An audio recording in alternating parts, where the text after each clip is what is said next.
Good evening all, welcome to IAC. So ఈ వీడియోలో RRC group D questions general awareness discuss చేద్దాం. So first one చూద్దాం. First one, the molten material mixed with gases in the mantle of the earth is called as. భూ ప్రావరంలోని వాయువులతో కలిసిన కరిగిన పదార్థాన్ని ఏమని పిలుస్తారని అడుగుతున్నారు. సో జనరల్గా అర్త్కి వచ్చేటప్పటికి అర్త్ ఇంటీరియర్ స్ట్రక్చర్ అంటాం. సో మనకి దాంట్లో 3 పార్ట్స్ ఉంటాయన్నమాట. భూ అంతర్నిర్మాణ భాగం అని చెప్పేసి పిలవచ్చు. ఒకటి వచ్చేటప్పటికి క్రస్ట్ అంటాం, అండ్ రెండోది వచ్చేటప్పటికి మ్యాంటిల్ అని పిలుస్తారు, అండ్ మూడోది వచ్చేటప్పటికి కోర్ అని చెప్పేసి పిలుస్తారు. ఒకటి క్రస్ట్, రెండోది మ్యాంటిల్, అండ్ మూడోది వచ్చేసి కోర్గా పిలువబడుతుంది. సో ఫస్ట్ భాగం ఉంది చూసారా, సో దీనిని ఏమని పిలుస్తారు అంటే తెలుగులో భూపటలం అని చెప్పేసి పిలుస్తారు. The crust is called as a భూపటలం. అండ్ రెండోది ఉంది చూసారా, దీనిని భూప్రావరం అని చెప్పేసి పిలవడం జరుగుతుంది. అండ్ మూడోది వచ్చేటప్పటికి భూకేంద్ర మండలం అని చెప్పేసి పిలుస్తారు. సో ఈ పాయింట్స్ కూడా చాలా important. Interior structure of the earth, భూ అంతర్నిర్మాణంలోని పొరలు ఏంటి అని అడుగుతారు. సో మీరు గుర్తుపెట్టుకోవచ్చు. ఒకటి వచ్చేటప్పటికి క్రస్ట్, అండ్ రెండోది వచ్చేటప్పటికి మ్యాంటల్, అండ్ మూడోది వచ్చేటప్పటికి కోర్గా ఉంది. సో దీంట్లో కూడా వివిధ భాగాలు ఉంటాయి. అయితే ఈ పైన మీకు కనిపిస్తున్న ఏదైతే క్రస్ట్ పైన లేయర్ ఉందో, సో ఇదంతా కూడా అటాచ్ అయి ఉంటుంది. దేనితో అంటే లిథియోస్పియర్తో అటాచ్ అయి ఉంటుంది. సో మీరు గుర్తుపెట్టుకోవచ్చు. సో పైన మనకంతా కూడా లిథియోస్పియర్ ఉంటుంది, క్రస్ట్కి అటాచ్ అయ్యి అని చెప్పేసి. సో ఈ భాగాలు మనకి చాలా చాలా ఇంపార్టెంట్. అయితే ఇక్కడ ఏమని అడుగుతున్నారు, భూప్రావరంలోని వాయువులతో కలిపి కరిగిన పదార్థాన్ని ఏమని పిలుస్తారని అడుగుతున్నారు. భూప్రావరం అంటే ఈజ్ నథింగ్ బట్ మ్యాంటల్గా చెప్పచ్చు. అయితే ఈ భూప్రావరం విషయానికి వచ్చేటప్పటికి ఇక్కడ మీరు 2 పాయింట్స్ని గుర్తుపెట్టుకోవాల్సి ఉంటుంది. ఒకటి వచ్చేటప్పటికి అప్పర్ మ్యాంటిల్ అని పిలుస్తారు, అండ్ రెండోది వచ్చేటప్పటికి లోయర్ మ్యాంటిల్. సో ఇది అప్పర్ మ్యాంటిల్ అవుతుంది, ఇది లోయర్ మ్యాంటిల్ అవుతుంది. క్లియర్? సో అయితే ఈ అప్పర్ మ్యాంటిల్ ఉంది చూసారా, భూప్రావరం పైన భాగం, అది చాలా వీక్గా ఉంటుందంట. సో దానినే ఇంకోలా కూడా పిలుస్తారు, ఎస్థినోస్పియర్ అని చెప్పి పిలుస్తారు. So upper part of mantle is also called as a asthenosphere అని చెప్పేసి. Is it clear? సో అయితే ఈ ఎస్థినోస్పియర్ దగ్గర నుంచే మనకి వాల్కెనిక్ బేస్ అనేది స్టార్ట్ అవుతుంది. So the volcano base is started in mantle లేదా ఎస్థినోస్పియర్ అంటాం. సో అది కాస్త మనకి లిథోస్పియర్ వరకు ఉంటుంది.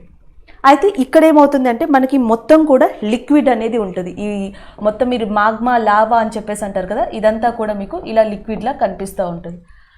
అయితే మ్యాంటల్ లోపల అంటే మ్యాంటల్ దగ్గర కానీ భూప్రావరం దగ్గర కానీ ఏదైతే ఈ లిక్విడ్ ఉంటుందో, ఏదైతే ఈ గ్యాషియస్ మెటీరియల్స్ ఉంటాయో, సో వీటిని మాగ్మా అని చెప్పేసి అంటారు. ఒక్కసారిగా మ్యాంటల్ని దాటేసి సో దాని తర్వాత క్రస్ట్ మీదకి కానీ లిథియోస్పియర్ మీదకి కానీ ఈ లిక్విడ్ వస్తే దాన్ని లావా అని చెప్పేసి అంటారు. అంటే అగ్నిపర్వతం లోపల ఉండే ఏదైతే లిక్విడ్ కంటెంట్ ఉంటుందో దాన్ని మాగ్మా అనొచ్చు సింపుల్గా. సో బయటకు వచ్చిన దాన్ని లావా అనొచ్చు. ఇలా ఎందుకు అంటారంటే దీంట్లో ఉన్న డిఫరెంట్ ఫీచర్స్ వల్ల, టెంపరేచర్, ప్రెషర్, క్యారెక్టరిస్టిక్లో ఉన్న డిఫరెన్సెస్ వల్ల ఇలా పిలుస్తారు. ఇప్పుడు ఇక్కడ ఏమని అడిగారు, భూప్రావరంలో అంటే ఇక్కడ, అండ్ వాయువులతో కలిపిన కరిగిన పదార్థాన్ని అంటే ఈ లిక్విడ్ని ఏమని పిలుస్తారని అడిగారు. సింపుల్గా దాన్ని ఏమని పిలవచ్చు, మాగ్మా అని పిలవచ్చు. Option A is a correct answer. ఒకవేళ అది బయటకు వచ్చింది అనుకోండి, దాన్ని ఏమని పిలవచ్చు అంటే లావా అని చెప్పేసి పిలుస్తారు. అలాగే నేను చెప్పాను ఇది క్రస్ట్, మ్యాంటల్, కోర్ అని, భూకేంద్ర మండలం. సో కోర్ అంటే అర్థం ఏంటంటే ఇక్కడ భూకేంద్ర మండలంగా చెప్పచ్చు. ఇంకొక ఇంపార్టెంట్గా ఏం గుర్తుపెట్టుకుంటారంటే ఈ క్రస్ట్ ఉంది చూసారా, ఈ క్రస్ట్ దగ్గర మనకి సిలికాన్, అల్యూమినియం చాలా ఎక్కువగా దొరుకుతాయంట. అందుకని ఈ క్రస్ట్ని ఏమని చెప్పి పిలుస్తారంటే సియాల్ అని చెప్పేసి పిలుస్తారు, సిలికాన్ అండ్ అల్యూమినియం. సో ఇక్కడ మనకి మెగ్నీషియం ఎక్కువగా దొరుకుతుందంట, అందుకని దీన్ని సీమా అని చెప్పేసి పిలుస్తారు, సిలికాన్ అండ్ మెగ్నీషియం.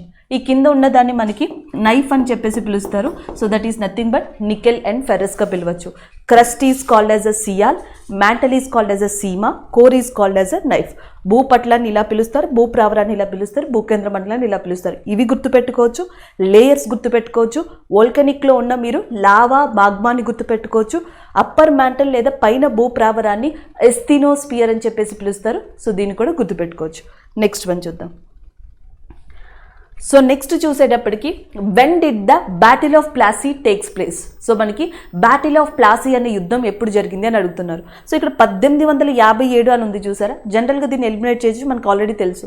సో మిగిలిన ఆప్షన్స్లో కనుక చూసుకుంటే బ్యాటిల్ ఆఫ్ ప్లాసీ అనేది 23 జూన్ 1757 జరిగింది. ఎవరెవరికి మధ్య జరిగింది అని అడిగితే సిరాజుద్దౌలా. సో సిరాజుద్దౌలాకి and as well as Robert Clive అనే పర్సన్, అంటే బ్రిటిషర్స్ తరపున రాబర్ట్ క్లైవ్ పార్టిసిపేట్ చేశారు అండ్ అపోజిట్గా సిరాజుద్దౌలా ఉన్నారు. వీళ్ళిద్దరికి మధ్య బ్యాటిల్ ఆఫ్ ప్లాసీ అనేది 1757లో జరిగింది. దీంట్లో బ్రిటిషర్సే గెలిచారు. సో దీని తర్వాత నెక్స్ట్ వచ్చేటప్పటికి 1764 1764 అని చెప్తాం. ఇప్పుడు జరిగిన యుద్ధాన్ని బ్యాటిల్ ఆఫ్ బక్సార్ యుద్ధంగా చెప్పొచ్చు. సో ఇది ఒక కూటమి, మొఘల్స్ కావచ్చు, మిగతా పీపుల్ కావచ్చు, ఒక కూటమి ఉంది. ఆ కూటమితో బ్రిటిషర్స్ మనకి అటాక్ చేయడం జరిగింది. వీళ్ళిద్దరికి మధ్య జరిగింది బ్యాటిల్ ఆఫ్ బక్సార్ యుద్ధం 1764. ఈ యుద్ధంలో బ్రిటిషర్స్ గెలవడం వల్ల సో మనకి బెంగాల్ ఒకటి, బీహార్ ఒకటి, ఒడిస్సా ఒకటి, బెంగాల్, బీహార్, ఒడిస్సాకి సంబంధించిన దీవానీ అనే రైట్స్, ఇంకొకటి నిజామత్ అనే రైట్స్ కూడా బ్రిటిషర్స్కి వెళ్ళిపోయాయి. దీవానీ అంటే అడ్మినిస్ట్రేషన్ అనగా చెప్పచ్చు, రెవెన్యూ పరంగా చెప్పచ్చు. సో దానికి సంబంధించినవి. నిజామత్ అంటే లాకి సంబంధించినవి. బెంగాల్, బీహార్, ఒడిస్సా దీవానీ, నిజామత్ రైట్స్ అనేవి మనకి బ్రిటిషర్స్కి వెళ్ళిపోవడం జరిగింది 1765 ఆ టైంలో. ఎందుకంటే 1764లో బక్సార్ యుద్ధం జరిగింది. దానికన్నా ముందర 1757లో మనకి సిరాజుద్దౌలాకి, రాబర్ట్ క్లైవ్కి మధ్య బ్యాటిల్ ఆఫ్ ప్లాసీ అనే యుద్ధం జరిగిందని గుర్తుపెట్టుకోవచ్చు. మనకి మేలో 1857, ఇట్స్ నాట్ జూన్ మంత్ అండి, మే మంత్లో మనకి ఈ 1857 సిపాయి తిరుగుబాటు లేకపోతే మనకి రివల్యూషన్ అనేది స్టార్ట్ అయిందని చెప్పొచ్చు. 8th జూలై 1859 ఇది ఎప్పుడు ముగిసింది అంటే 8th జూలై 1859కి కంప్లీట్గా ముగిసింది. అండ్ ఆ టైంలో మనకి ఈ మధ్యలో పీరియడ్ జనరల్గా 1858కే సప్రెస్ చేశారు, కానీ పూర్తిగా అణిగిపోయింది ఎప్పుడు అంటే 8th జూలై 1859. సో దాని తర్వాత గుడ్ గవర్నెన్స్ యాక్ట్ అని మిగతా యాక్ట్స్ అని చెప్పేసి బ్రిటిషర్స్ నేరుగా పరిపాలించడం స్టార్ట్ చేశారు ఇండియాలో. బట్ ఈ మధ్యలో మనకి వివిధ ప్రాంతాల్లో భారతదేశంలో సైనిక తిరుగుబాట్లు జరిగాయి, వాటివి అణిచివేయబడ్డాయి బ్రిటిషర్స్తో కూడా. సో ఇవి మీరు గుర్తుపెట్టుకోవచ్చు. నెక్స్ట్ వన్ చూద్దాం. నెక్స్ట్ వచ్చేటప్పటికి who was the finance minister of the Mughal empire during Akbar's region. So Akbar's రీజియన్లో ఎవరు మనకి ఏమంటారు ఫినాన్స్ మినిస్టర్గా ఉన్నారు అని అడుగుతున్నారు. సో మనకి నవరత్నాస్ అని చెప్పేసి పిలుస్తారు. సో అక్బర్ కోర్టులో నవరత్నాలు ఉండేవాళ్ళు అని చెప్పేసి. సో ఇక్కడ ఇచ్చిన నలుగురు కూడా నవరత్నాలే అక్బర్ యొక్క కోర్టులో. అయితే వీళ్ళలో ఫినాన్స్ మినిస్టర్ ఎవరని అడిగారు. సో బీర్బల్ చూసుకుంటే మనకి విదేశీ వ్యవహారాలు లేదా ఫారెన్ అఫైర్స్ మినిస్టర్ కింద మనకి బీర్బల్ ఉన్నారు. బీర్బల్ని ఏమని కూడా పిలవచ్చు, ఒరిజినల్ నేమ్ ఏంది మహేష్ దాస్ అంటారంట. సో మహేష్ దాస్గా పిలువబడే పర్సన్ మనకి అక్బర్ దగ్గరకు వచ్చిన తర్వాత అక్బర్ ఈయనకి ద రాజా బీర్బల్ అని చెప్పేసి టైటిల్ ఇచ్చారు. అప్పటి నుంచి కూడా ఆ బిరుదుతోనే ఈయన కంటిన్యూ అవుతున్నారు. నవరత్నాల్లో అక్బర్ యొక్క నవరత్నాల్లో ఈయన ఫారెన్ అఫైర్స్ మినిస్టర్గా ఉన్నారు. సో నెక్స్ట్ వచ్చేటప్పటికి తాన్సేన్. సో ఈయన మనకి ముఖ్యంగా మ్యూజిక్కి సంబంధించిన వ్యక్తి అని చెప్పొచ్చు. అలాగే మినిస్ట్రీ ఆఫ్ కల్చర్ అంటామంట. సో దానికి ఆ విభాగానికి అధిపతిగా తాన్సేన్ని నియమించడం జరిగింది. సో నెక్స్ట్ వచ్చేటప్పటికి రాజా మాన్సింగ్. సో ఈయన వచ్చేటప్పటికి ఆర్మీ, ఈయన కింద ఉండేది కంప్లీట్గా ఆర్మీ అని చెప్పొచ్చు. అండ్ నెక్స్ట్ రాజా తోడర్మాల్, ఈయన ఫినాన్స్ మినిస్టర్ అండి. Option D is the correct answer. So Raja Todarmal అనే పర్సన్ ఫినాన్స్ మినిస్టర్గా ఉన్నారు. ఈయన మనకి జప్తీ సిస్టమ్ అనే దాన్ని కూడా ఇంట్రడ్యూస్ చేశారు. అంటే అక్బర్ జప్తీ సిస్టమ్ అనే దాన్ని ఎవరి సహాయంతో ఇంట్రడ్యూస్ చేశారు అంటే రాజా తోడర్మాల్ యొక్క సహాయంతోనే. దీన్ని బందోబస్తు సిస్టమ్ అని కూడా పిలుస్తారంట. బందోబస్తు పద్ధతి అన్న జప్తీ విధానం అన్న ఒకటే. సో ఇది శిస్తుకి సంబంధించింది అండ్ యాజ్ వెల్ యాజ్ రెవెన్యూకి సంబంధించింది. దీన్ని రాజా తోడర్మాల్ మనకి అక్బర్కి చెప్పడం జరిగింది. అక్బర్ దీన్ని ఇంట్రడ్యూస్ చేయడం జరిగింది. So finance minister option D is the correct answer. అలాగే రాజా తోడర్మాల్ యొక్క ఫస్ట్ మాస్టర్ ఈయన ఎవరు ఫస్ట్ దగ్గర వర్క్ చేశారు అంటే షేర్షా సూర్. చాలా మందికి పరిచయం ఉన్న వ్యక్తి, బాగా తెలిసిన పర్సన్ ఈయన. అంటే ఈయన పేరు షేర్షా సూర్ అని చెప్పంట. షేర్షా సూర్కి సంబంధించి 2 ఇంపార్టెంట్ పాయింట్స్ గుర్తుపెట్టుకోవాలి. భారతదేశంలో మొట్టమొదటిగా రూపియా అనే ఒక కాయిన్ని ఇంట్రడ్యూస్ చేసిన పర్సన్ ఎవరు అంటే షేర్షా సూర్గా చెప్తాం. ఆ రూపియా కాయిన్ కూడా మనకి సిల్వర్ కాయిన్ అనమాట. ఒక వెండి నాణాన్ని రూపియా అనే దాంతో షేర్షా సూర్ ఇంట్రడ్యూస్ చేయడం జరిగింది. అలాగే నెక్స్ట్ గ్రాండ్ ట్రంక్ రోడ్ అనే దాన్ని కూడా షేర్షా సూర్ నిర్మించడం జరిగింది. Grand trunk road. సో ఈ గ్రాండ్ ట్రంక్ రోడ్ వచ్చేసి దాదాపుగా పేషావర్ నుంచి కలకత్తా వరకు కంప్లీట్గా ఈయన నియమించడం జరిగింది. అయితే పాకిస్తాన్ ఇండియా విడిపోయిన తర్వాత మనకి పేషావర్ని కంప్లీట్గా ఆపేసి ఈ అమృత్సర్ నుంచి ఢిల్లీ నుంచి కలకత్తా NH1 NH2ని కలిపి గ్రాండ్ ట్రంక్ రోడ్గా పిలుస్తున్నారు. బట్ ఇది వరకు గ్రాండ్ ట్రంక్ రోడ్ని ఒరిజినల్గా పేషావర్ నుంచి కలకత్తా వరకు నిర్మించిన వ్యక్తి షేర్షా సూర్గా చెప్పొచ్చు. సో ఇవి మీరు గుర్తుపెట్టుకోవాల్సినవి. ఇవి కాకుండా నెక్స్ట్ ఇంకొక పర్సన్ ఉన్నారు, ఆయన పేరు అబుల్ ఫజల్. అబుల్ ఫజల్ ఒక గ్రేట్ వాజీర్గా ఉండేవాళ్ళంట, లేదా ఒక ప్రధానమంత్రి ముఖ్యమంత్రిగా ఆయన మనకి నవరత్నాస్లో ఉండేవాళ్ళు. ఈయనకు ఒక కలం ఉందండి, పెన్ ఉంది. ఈయన పెన్ పేరు ఫైజీ అని చెప్పేసి పిలుస్తున్నారు. Faizi is a pen name of Abul Fazl. Abul Fazl Akbar యొక్క నవరత్నాల్లో ఉన్నారు, వన్ ఆఫ్ ద ప్రధానమంత్రిగా. సో ఇవి మీరు ఓవరాల్గా అక్బర్ విషయంలో గుర్తుపెట్టుకోవాల్సినవి. అలాగే జిజియా ట్యాక్స్ అనే దాన్ని కూడా అబాలిష్ చేసిన మొఘల్ చక్రవర్తి, జిజియా పన్నుని రద్దు చేసిన మొఘల్ చక్రవర్తిగా కూడా అక్బర్ ఉంటారు. అలాగే అక్బర్ నిర్మించిన కట్టడాల్లో అతి ఇంపార్టెంట్ కట్టడంగా మనం దేన్ని చెప్పొచ్చు అంటే ఫతేపూర్ సిక్రీని చెప్పొచ్చు. ఈయన కెరియర్ అంటే ఈయన యొక్క జీవితం అనేది 1556 రెండవ పానిపట్టు యుద్ధంతో స్టార్ట్ అయింది.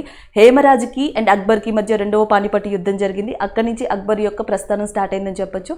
గుజరాత్ మీద విక్టరీకి చిహ్నంగా ఫతేపూర్ సిక్రీ అనే దాన్ని అక్బర్ నిర్మించారు. ఈ ఫతేపూర్ సిక్రీ నగరంలోనే జోధాబాయ్ ప్యాలెస్ని నిర్మించారు, బీర్బల్ ప్యాలెస్ని నిర్మించారు, ఒక మసీదుని నిర్మించారు. నెక్స్ట్ వచ్చేటప్పటికి ఒక సమాధిని కూడా, ఒక ముస్లిం పెద్దయిన సమాధిని కూడా అక్కడ నిర్మించడం జరిగింది. సో ఇలా రకరకాలుగా కన్స్ట్రక్షన్స్ అనేవి మనకి ఫతేపూర్ సిక్రీలో అక్బర్ నియమించడం జరిగింది. సో నెక్స్ట్ వన్ చూద్దాం. And which is the most livable city in India according to the Easy of Living Index. So easy of living ఇండెక్స్లో ఫస్ట్ మీరు గుర్తుపెట్టుకోవాల్సింది, దీంట్లో 3 కేటగిరీస్ ఉంటాయి. సో కొన్ని ప్రాంతాల్లో, కొన్ని రాష్ట్రాల్లో జనాభా అత్యధికంగా ఉంటుంది, కొన్ని రాష్ట్రాల్లో జనాభా అత్యల్పంగా ఉంటుంది. సో అందుకని ఒక కేటగిరీ ఏమని పెడతారు అంటే మిలియన్ ప్లస్ కేటగిరీ, అంటే మిలియన్ జనాభా కన్నా ఎక్కువగా ఉన్న కేటగిరీ. ఇంకొకటి less than million category, less million category. ఇంకొకటి మున్సిపాలిటీ కేటగిరీ. సో ఇలా కేటగిరీస్ని మనకి ఇంట్రడ్యూస్ చేయడం జరుగుతుంది ఈజీ ఆఫ్ లివింగ్ ఇండెక్స్లో. దీంట్లో మిలియన్ ప్లస్ కేటగిరీ చూసుకుంటే భారతదేశంలో అత్యంత నివాస యోగ్యమైన నగరంగా ఉన్నది ఫస్ట్ నగరం ఏది అంటే that is Bengaluru. Option B is a correct answer. So second నగరంగా ఉన్నది ఏది అంటే పూణే. సెకండ్ ప్లేస్లో పూణే ఉంది. థర్డ్ ప్లేస్ వచ్చేటప్పటికి అహ్మదాబాద్ అనేది ఉందండి. సో థర్డ్ ప్లేస్లో అహ్మదాబాద్ ఉంది. ఇవన్నీ కూడా మనకి ఏ కేటగిరీకి సంబంధించినవి అంటే మిలియన్ ప్లస్ కేటగిరీకి సంబంధించినవి. నెక్స్ట్ సిమ్లా ఉంది చూసారా, లెస్ దెన్ మిలియన్ కేటగిరీలో. సో మనకి టాప్లో ఉన్న స్టేట్ ఏది, టాప్లో ఉన్న ప్లేస్ ఏది అంటే సిమ్లాగా చెప్పొచ్చు. సో మున్సిపాలిటీ వచ్చేటప్పటికి మనకి Indore is in top position. మున్సిపాలిటీలో Indore, less then million category వచ్చేటప్పటికి Shimla, and next greater then million or million plus వచ్చేటప్పటికి Bengaluru is the first, Pune is second, and third is అహ్మదాబాద్గా ఉంది ఈజీ ఆఫ్ లివింగ్ ఇండెక్స్లో. ఈజీ ఆఫ్ లివింగ్ ఇండెక్స్ ప్రకారం భారతదేశంలో అత్యంత నివాస యోగ్యమైన నగరంగా ఏది ఉంది అంటే అది బెంగళూరే. ఇలా ఇచ్చినా మీరు ఇది పెట్టొచ్చు. ఒకవేళ స్పెసిఫిక్గా లెస్ దెన్ మిలియన్ మున్సిపాలిటీ అని మెన్షన్ చేస్తే అప్పుడు మీరు ఈ ఆన్సర్స్ తీసుకోవాల్సి ఉంటుంది. నెక్స్ట్ వన్ చూద్దాం. సో నెక్స్ట్ క్వశ్చన్, భారత పురుషుల హాకీ జట్టు కెప్టెన్గా ఎవరు నియమితులయ్యారు? Who has been appointed as the captain of the India's men's hockey team అని ఉంది. సో ఆన్సర్ వచ్చేటప్పటికి Manpreet Singh is a correct answer. Option B is a correct one. So Manpreet Singh ప్రస్తుతం మనకి ఇండియాస్ మెన్స్ హాకీ టీమ్కి కెప్టెన్గా ఉన్నారు. సో ఆప్షన్ బి అనేది correct అవుతుంది. అలాగే ఈసారి మేరీ కామ్తో కలిసి ఒలింపిక్ ఫ్లాగ్ని కూడా రిప్రజెంట్ చేశారు అని మనం డిస్కస్ చేసాం. అది కూడా ఓపెనింగ్ సెరమనీలో, ఒలింపిక్ ఓపెనింగ్ సెరమనీలో. అండ్ క్లోజింగ్ సెరమనీ వచ్చేటప్పటికి బజరంగ్ పునియా, సో మనకి బ్రాంజ్ మెడల్ని తీసుకొచ్చారు ఈ సంవత్సరం ఇండియాకి. హర్యానాకి చెందిన బజరంగ్ పునియా క్లోజింగ్ సెరమనీలో ఇండియా ఫ్లాగ్ని రిప్రజెంట్ చేశారు. ఓపెనింగ్ సెరమనీలో మన్ప్రీత్ సింగ్ అండ్ మేరీ కామ్ మన ఇండియన్ ఫ్లాగ్ని ఒలింపిక్స్లో రిప్రజెంట్ చేయడం జరిగింది. పారా ఒలింపిక్స్ విషయానికి వచ్చేటప్పటికి టెక్చంద్ ఆ ఫ్లాగ్ని రిప్రజెంట్ చేశారు. సో మొట్టమొదటిగా మరియప్ప తంగవేలుని అనుకున్నారు, కానీ టెక్చంద్ని రీప్లేస్ చేయడం జరిగింది. అయితే మరియప్ప తంగవేలు ఈ సంవత్సరం సో పారా ఒలింపిక్స్ కేటగిరీలో ఇండియాకి సిల్వర్ మెడల్ని తీసుకొచ్చారు. సో అది మీరు గుర్తుపెట్టుకోవచ్చు. అండ్ లాస్ట్ టైం ఆయన గోల్డ్ మెడల్ని తీసుకొచ్చారు, ఈసారి సిల్వర్ మెడల్ని తీసుకురావడం జరిగింది. సో ఒలింపిక్స్ టోటల్ ఓవరాల్ కేటగిరీకి వస్తే మనకి టాప్ కంట్రీగా నిలిచింది ఏదంటే యూఎస్ఏ. సో యూఎస్ఏ అత్యధికమైన మెడల్స్ని సాధించుకుంది. అండ్ సెకండ్ ప్లేస్లో నిలిచింది వచ్చేటప్పటికి చైనా, అండ్ థర్డ్ ప్లేస్కి వచ్చేటప్పటికి జపాన్. సో ఓవరాల్ ఒలింపిక్స్ కేటగిరీలో టాప్ ప్లేస్లో యూఎస్ఏ ఉంది, సెకండ్ ప్లేస్లో చైనా ఉంది, థర్డ్ ప్లేస్లో జపాన్ ఉంది.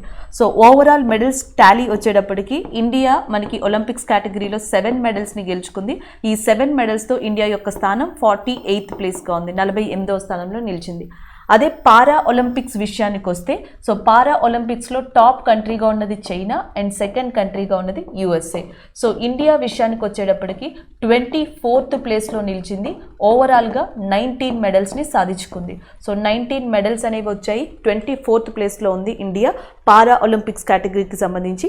ఇది ఒలింపిక్స్ కేటగిరీకి సంబంధించి. సో ఈ 7 మెడల్స్ మీకు ఆల్రెడీ తెలుసు. హర్యానాకి చెందిన మనకి రవికుమార్ దహియా బజరంగ్ పునియా రెజ్లింగ్ విభాగంలో ఇండియాకి సిల్వర్ అండ్ బ్రాంజ్ మెడల్ తీసుకొచ్చారు. అంటే బజరంగ్ పునియా ఏమో కాంస్య పథకాన్ని తీసుకొచ్చారు, రవికుమార్ దహియా వచ్చేటప్పటికి మనకి సిల్వర్ మెడల్ని తీసుకొచ్చారు. సో అదే హర్యానా రాష్ట్రానికి సంబంధించిన నీరజ్ చోప్రా గోల్డ్ మెడల్ని తీసుకొచ్చారు జావ్లిన్ త్రోలో. అంటే హర్యానా నుంచి ఒక గోల్డ్, ఒక సిల్వర్, ఒక బ్రాంజ్ 3 మెడల్స్ అక్కడి నుంచి వచ్చాయి. సో నెక్స్ట్ వచ్చేటప్పటికి పివి సింధు. సో తెలుగు రాష్ట్రాల నుంచి పివి సింధు గారు బ్యాడ్మింటన్ దాంట్లో బ్రాంజ్ మెడల్ని ఇండియాకి తీసుకురావడం జరిగింది. సో అక్కడితో 4 మెడల్స్ అయ్యాయి. నార్త్ ఈస్ట్ ఇండియా విషయానికి వచ్చేటప్పటికి మణిపూర్కి చెందిన మీరాబాయి చాన్హు. సో ఆమె మనకి వెయిట్ లిఫ్టింగ్లో సిల్వర్ మెడల్ని తీసుకొచ్చారు. అలాగే అస్సాంకి చెందిన లవ్లీనా బాక్సింగ్లో ఇండియాకి కాంస్య పథకాన్ని తీసుకొచ్చారు. So India's men's hockey team ఓవరాల్గా మనకి బ్రాంజ్ మెడల్ లేదా కాంస్య పథకాన్ని తీసుకొచ్చింది. సో ఇలా 7 మెడల్స్ని మనకి ఓవరాల్గా ఇండియా గెలుచుకోవడం జరిగింది. నెక్స్ట్ వన్ చూద్దాం. And which state government launched the Gobar Dhan scheme to support farmers. So ఫార్మర్స్ని సపోర్ట్ చేసేందుకు గోబర్ దాన్ అనే స్కీమ్ని ఎవరు స్టార్ట్ చేశారని అడుగుతున్నారు. ఉత్తరప్రదేశ్, రాజస్థాన్, హర్యానా, పంజాబ్. సో ఆన్సర్ వచ్చేసి Haryana is a correct answer. Option B is a correct one. So జనరల్గా మనకి అగ్రికల్చర్ వేస్టేజ్ ఉంటుంది కదా, ఆ అగ్రికల్చర్ వేస్టేజ్తో ఒక రీసోర్స్ లాంటిది తయారు చేసేందుకు గోబర్ దాన్ అనే దాన్ని హర్యానా ప్రభుత్వం స్టార్ట్ చేసింది. అలాగే హర్యానా చీఫ్ మినిస్టర్గా ప్రస్తుతం మనకి మనోహర్ లాల్ కటార్ గారు ఉన్నారు. Manohar Lal Khattar is a present chief minister of Haryana and governor is Bandaru Dattatreya గారు. ఇదే హర్యానా గురుగ్రామ్లో మనకి international solar alliance headquarters ఉంది. International solar alliance headquarters హర్యానాలోని గురుగ్రామ్లో ఉంది. అండ్ ఇంకొకటి ఏంటంటే బర్డ్ ఫ్లూ అంటాం కదా, సో బర్డ్ ఫ్లూకి సంబంధించిన ఫస్ట్ డెత్ అనేది కూడా అంటే హ్యూమన్ డెత్ ఇప్పటి వరకు జరగలేదు. హ్యూమన్ డెత్ను కూడా మనకి గురుగ్రామ్ కేంద్రంగానే చూడడం జరిగింది ఇటీవల రీసెంట్గా. సో అది కూడా మీరు గుర్తుపెట్టుకోవచ్చు హర్యానాకి సంబంధించి. అండ్ నెక్స్ట్ వన్ చూద్దాం. The electoral college who elects the president of India formed by. So జనరల్గా మనకి ఏదైతే ఎమ్మెల్యేస్ని అంటే మనకి పార్లమెంట్లో లోక్సభ లాంటి వాటిలో కానీ అసెంబ్లీలో కానీ ఎమ్మెల్యేస్ని కానీ ఎంపీస్ని కానీ డైరెక్ట్గా మనం అడల్ట్ ఫ్రాంచైజ్ పద్ధతి ద్వారా ఎన్నుకోవడం జరుగుతుంది. పీపులే నేరుగా ఓటేస్తారు. ఇంకొకటి వచ్చేటప్పటికి ప్రెసిడెంట్, వైస్ ప్రెసిడెంట్ అంటాం. అంటే భారతదేశ రాష్ట్రపతి, ఉపరాష్ట్రపతుల్ని ఇండైరెక్ట్గా మనం ఎన్నుకోవడం జరుగుతుంది. అది కూడా మనకి people representation by single transferable vote అంటాం. So people representation by means of single transferable vote అనే పద్ధతి ప్రకారం ఇండైరెక్ట్ వేలో భారత ప్రెసిడెంట్ని అండ్ వైస్ ప్రెసిడెంట్ని ఎన్నుకుంటారు. సో దీంట్లో ఈ మెథడ్లో ఏంటంటే మనకి ఎలక్టోరల్ కాలేజ్ అని ఉంటుంది. సో ఆ ఎలక్టోరల్ కాలేజ్లో సభ్యులుగా ఎలక్టెడ్ మెంబర్స్ ఆఫ్ పార్లమెంట్ ఉంటారు, స్టేట్ లెజిస్లేటివ్ అసెంబ్లీ ఉంటారు.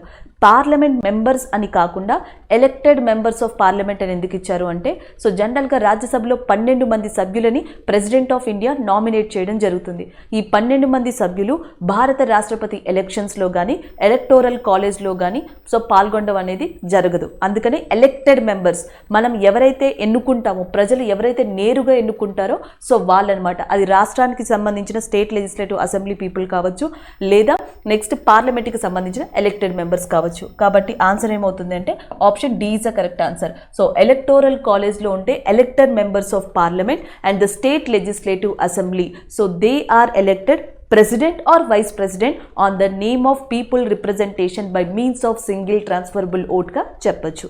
నెక్స్ట్ వన్ చూద్దాం. Which state has first adopted the biometric systems under the Mahatma Gandhi National Rural Employment Guarantee Scheme? So Mahatma Gandhi national rural employment guarantee scheme ప్రకారం so first ఏ రాష్ట్రం ఈ biometric వ్యవస్థని స్వీకరించింది అని అడుగుతున్నారు. సో జనరల్గా Jharkhand. Option D is a correct answer. So Mahatma Gandhi national rural employment guarantee scheme అనేది రూరల్ విలేజ్లో ఉన్న యువత కావచ్చు, మిగతా వాళ్ళు కావచ్చు, గ్రామీణ ప్రజలకి ఉపాధి కల్పించడానికి, అది కూడా సెర్టైన్ డేస్ అనమాట. సో మొట్టమొదటిగా వచ్చినప్పుడు 100 రోజులు అని చెప్పారు. సో దాన్ని ఇంప్లిమెంట్ చేసుకుంటూ వచ్చారు, ఇంకా ఇంక్రీజ్ చేసుకుంటూ వచ్చారు. సో అలా కనీసం అట్లీస్ట్గా చెప్తున్నాం, కనీసం 100 రోజుల పనిని గ్రామాల్లో ఉన్న వ్యక్తులకి కల్పించడం కోసం Mahatma Gandhi national rural employment guarantee స్కీమ్ని స్టార్ట్ చేయడం జరిగింది. ఇది ఒక ఫ్లాగ్షిప్ ప్రోగ్రామ్గా చెప్పొచ్చు. గవర్నమెంట్ మారినా సరే ఈ స్కీమ్ కంటిన్యూ అవుతూ వస్తుంది. అయితే దీంట్లో చిన్న మార్పు ఏంటి అంటే సో ఇది వరకు వచ్చేటప్పటికి ఇదంతా కంప్లీట్గా బుక్స్ వరకు మెయింటైన్ అయ్యేది, అకౌంట్స్ కానీ నెక్స్ట్ మనీ కానీ వేజెస్ కానీ వేతనాలు కానీ. సో దాని తర్వాత ఇప్పుడు ఈ ప్రభుత్వం వచ్చిన తర్వాత డిజిటలైజేషన్ చేశారు. ఫస్ట్ ఆధార్ కార్డ్ని తీసుకొచ్చారు, తర్వాత రీడింగ్ని తీసుకొచ్చారు, అలాగే బయోమెట్రిక్ విధానాన్ని తీసుకొచ్చారు. అంటే ఈ స్కీమ్లో ఎవరైనా జాయిన్ అవ్వాలన్నా, అర్హులు ఎవరైనా తెలియాలన్నా, వేతనాలు తీసుకోవాలన్నా కంప్లీట్ ట్రాన్స్పరెన్సీ అనేది ఉండడం కోసం ఇలాంటి దాన్ని తీసుకొచ్చారు. ఇలాంటి స్కీమ్లో బయోమెట్రిక్ విధానాన్ని ఏ రాష్ట్రం తీసుకుంది అని అడుగుతున్నారు. That is a Jharkhand. Option D is a correct answer. Next one చూద్దాం. Football was officially included as a competitive game in olympics in. So ఫుట్బాల్ని అఫీషియల్ గేమ్ కింద ఒలింపిక్స్లో ఎప్పుడు ఇంట్రడ్యూస్ చేశారని అడుగుతున్నారు. సో ఆన్సర్ వచ్చేటప్పటికి option A is a correct answer. 1908 1908లో ఫుట్బాల్ని అఫీషియల్గా చేయడం జరిగింది ఒలింపిక్స్లో. So option A is a correct answer అవుతుంది. సో ఫస్ట్ ఇంట్రడ్యూస్ చేసినప్పుడు వరుసగా 2 ఒలింపిక్ గేమ్స్లో కూడా ఇంగ్లాండ్ మనకి టీం ఉంటుంది కదా, ఆ ఇంగ్లాండ్ టీం గెలిచిందంట. ఫస్ట్ వరుసగా ఇంట్రడ్యూస్ చేసిన ఒలింపిక్స్ ఫుట్బాల్ గేమ్స్లో 2 సార్లు కూడా విన్ అయింది ఇంగ్లాండ్ టీమే. అయితే రీసెంట్గా మాత్రం 2020 టోక్యో ఒలింపిక్స్లో ఏ ఫుట్బాల్ టీం విన్ అయ్యింది అని అడిగితే మాత్రం ఆన్సర్ వచ్చేటప్పటికి బ్రెజిల్. దీనికి ఆపోజిట్గా ఆడింది వచ్చేటప్పటికి స్పెయిన్. అయితే విన్నర్ బ్రెజిల్ అవుతుంది అండ్ రన్నర్ స్పెయిన్ అవుతుంది. 2020 టోక్యో ఒలింపిక్స్లో ఫుట్బాల్ గేమ్ని గెలుచుకున్నది బ్రెజిల్. సో ఇంట్రడ్యూస్ చేసింది 1908లో. ఇంట్రడ్యూస్ చేసినప్పుడు వరుసగా 2 సార్లు ఏ టీము ఒలింపిక్స్లో ఫుట్బాల్ టైటిల్ని కైవసం చేసుకుంది అంటే దట్ ఈస్ ఇంగ్లాండ్గా చెప్పచ్చు. నెక్స్ట్ వన్ చూద్దాం. Recently, historic Harappan city Dholavira in the Run of Kutch has been inscribed as a India's UNESCO's World Heritage Site. So ఇక్కడ ఏమని అడుగుతున్నారు అంటే జనరల్గా మనకి యునెస్కో యొక్క ప్రపంచ వారసత్వపు ప్రదేశాలు అంటాం. సో యునెస్కో ప్రపంచ వారసత్వపు ప్రదేశాలు భారతదేశంలో టోటల్గా 40 ఉన్నాయి.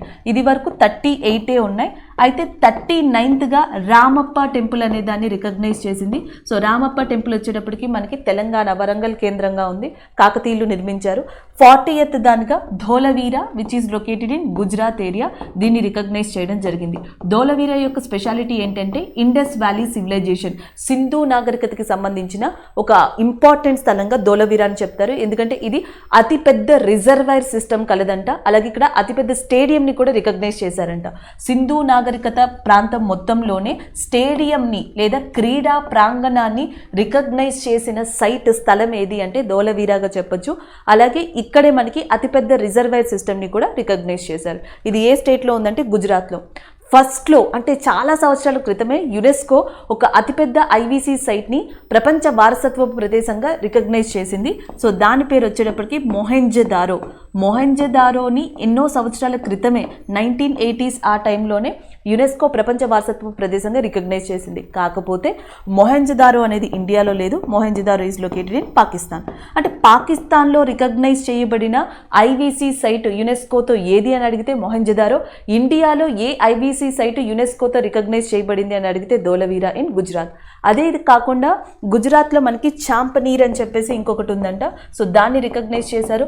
రాణికా పావ్ అని చెప్పేసి ఇంకొకటి ఉంది. సో దాన్ని కూడా రికగ్నైజ్ చేయడం జరిగింది. స్టెప్ వెల్ అని చెప్పేసి పిలుస్తారంట. ఈ నుయ్యని రాణికా పావ్ని కూడా రికగ్నైజ్ చేయడం జరిగింది. సో ఇవి మీరు ఓవరాల్గా గుర్తుపెట్టుకోవచ్చు. నెక్స్ట్ వన్ చూద్దాం. అలాగే యునెస్కో యొక్క హెడ్ క్వార్టర్స్ అనేది ఎక్కడ ఉందంటే ప్యారిస్. సో ప్యారిస్ కేంద్రంగా ఫ్రాన్స్లో మనకి యునెస్కో యొక్క హెడ్ క్వార్టర్స్ అనేది లొకేట్ అయి ఉంది. ఇదే ప్యారిస్లో ఫినాన్షియల్ యాక్షన్ టాస్క్ ఫోర్స్ అంటాం. ఫినాన్షియల్ యాక్షన్ టాస్క్ ఫోర్స్ యొక్క హెడ్ క్వార్టర్స్ కూడా ప్యారిస్ కేంద్రంగానే ఉంది.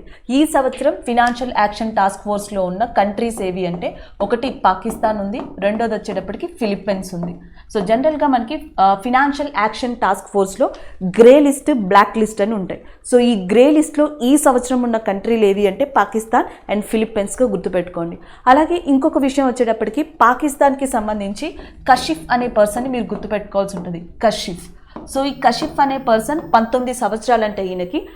అండ్ అతి చిన్న వయసులోనే K2 శిఖరాన్ని రీసెంట్గా అధిరోహించిన వ్యక్తి. అంటే అతి చిన్న వయసులోనే 19 సంవత్సరాల వయసులోనే K2 అనే శిఖరాన్ని అధిరోహించిన వ్యక్తిగా కషిఫ్ నిలిచారు. ఈయన పాకిస్తాన్కి సంబంధించిన వ్యక్తి. అయితే ఇండిపెండెన్స్ వచ్చిన తర్వాత, భారతదేశానికి స్వాతంత్రం వచ్చిన తర్వాత అటు ఇండియాలో కానీ ఇటు పాకిస్తాన్లో కానీ ఒక మహిళా ప్రధాన న్యాయమూర్తిగా ఇప్పటి వరకు ఎవరూ నియమించబడలేదు. There is no chief justice of India as a women. There is no chief justice of Pakistan in women in Pakistan also. అయితే ప్రస్తుతం పాకిస్తాన్ ఒక పర్సన్ నేమ్ని అనౌన్స్ చేసింది. ఆమె పేరు ఆయేషా ఏ మాలిక్ అని చెప్పేసి. సో ఆయేషా ఏ మాలిక్ అనే పర్సన్ త్వరలో పాకిస్తాన్లో మొట్టమొదటి ఆ కంట్రీ యొక్క ప్రధాన మహిళా న్యాయమూర్తి కాబోతుంది. ఇండిపెండెన్స్ వచ్చిన తర్వాత ఇదే ఫస్ట్ టైం అని చెప్తున్నారు. సో ఆయిషా ఏ మాలిక్ స్వతహాగా రీసెంట్గా న్యూస్లో ఉన్నారు. సో ఆమె ఏ కంట్రీకి సంబంధించిన వ్యక్తి అని అడగచ్చు, దట్ ఈస్ అ పాకిస్తాన్. పాకిస్తాన్ యొక్క క్యాపిటల్ ఏది అని అడగచ్చు, ఇస్లామాబాద్. సో అది కూడా మీరు గుర్తుపెట్టుకోండి. అండ్ ఫిలిప్పీన్స్ అని ఉంది చూసారా, సో ఫిలిప్పీన్స్ యొక్క రాజధాని గుర్తుపెట్టుకోవాలి, మనీలా. సో మనీలా అనేది ఫిలిప్పీన్స్ యొక్క రాజధానిగా ఉంది. ఇక్కడే మనకి ఈ మనీలాలోనే ఏషియన్ డెవలప్మెంట్ బ్యాంక్ యొక్క హెడ్ క్వార్టర్స్ కూడా లొకేట్ అయ్యి ఉంది. సో ఇవి ఓవరాల్గా ఈ రిలేటెడ్గా మీరు గుర్తుపెట్టుకోవాల్సినవి. నెక్స్ట్ వన్ చూద్దాం. The Rajiv Gandhi Khel Ratna award received cash prize of rupees. So Rajiv Gandhi Khel Ratna అవార్డులో ఎంత మనీని ఇస్తారని అడుగుతున్నారు. సో ఇది ఏ కేటగిరీకి ఇస్తారంటే స్పోర్ట్స్ కేటగిరీకి ఇవ్వడం జరుగుతుంది. అండ్ క్యాష్ ప్రైజ్ వచ్చేటప్పటికి 25 lakhs అంట, 25 లక్షలు. అయితే రీసెంట్గా ఈ రాజీవ్ గాంధీ ఖేల్ రత్నని ఎలా మార్చడానికి మనకి కేంద్ర ప్రభుత్వం ఒక ఉత్తర్వుని జారీ చేసింది, జీవోని జారీ చేసింది అంటే ధ్యాన్ చంద్ అంట. చాలా రిక్వెస్ట్లు వచ్చిన తర్వాత గవర్నమెంట్ ఆఫ్ ఇండియాకి రాజీవ్ ఖేల్ రత్న అవార్డుని ధ్యాన్ చంద్ ఖేల్ రత్న అవార్డు కింద చేంజ్ చేస్తున్నారు. సో ఈ ధ్యాన్ చంద్ అనే పర్సన్ ఏ క్రీడకి సంబంధించి చాలా ఫేమస్గా చెప్పచ్చు అంటే ఇండియాలో హాకీ గేమ్కి సంబంధించి చాలా ఫేమస్ లెజెండరీ పర్సన్గా చెప్తాం. అందుకనే ఈయన పేరుని రాజీవ్ ఖేల్ రత్న నుంచి ధ్యాన్ చంద్ ఖేల్ రత్న కింద మార్చడం జరుగుతుంది. అలాగే ధ్యాన్ చంద్ గారి యొక్క పుట్టినరోజు వచ్చేటప్పటికి August 29th. So August 29th is a birth anniversary of Dhyan Chand. So ఈయన యొక్క జ్ఞాపకార్థంగానే మనకి national sports day, so national sports day అనే దాన్ని August 29th రికగ్నైజ్ చేశారు. ఇక్కడ 2 విషయాలు గుర్తుపెట్టుకోవాలి. ఒకటి వరల్డ్ అథ్లెటిక్స్ డే అని చెప్పేసి ఉంటుంది, ప్రపంచ క్రీడాకారుల దినోత్సవం. వరల్డ్ అథ్లెటిక్స్ డే వచ్చేటప్పటికి May 7th ఉంది. నేషనల్ స్పోర్ట్స్ డే వచ్చేటప్పటికి August 29th. ఇది ధ్యాన్ చంద్ గారి యొక్క birth anniversary. Dhyan Chand Khel Ratna award కింద దీన్ని చేంజ్ అయిపోతున్నారు. ఈయన హాకీకి సంబంధించిన వ్యక్తి. అలాగే ఇంకొక విషయం మనం గుర్తుపెట్టుకోవాల్సింది, క్యాష్ ప్రైజ్ వచ్చేటప్పటికి 25 lakhs. భారతదేశంలో మొట్టమొదటిగా రాజీవ్ ఖేల్ రత్న అవార్డు అందుకున్న పర్సన్ ఎవరు అంటే విశ్వనాథ్ ఆనంద్ గారు. The first grand master of ఇండియాగా చెప్పొచ్చు. విశ్వనాథ్ ఆనంద్ గారు ఈ అవార్డుని అందుకోవడం జరిగింది, ఫస్ట్ వ్యక్తి కూడా.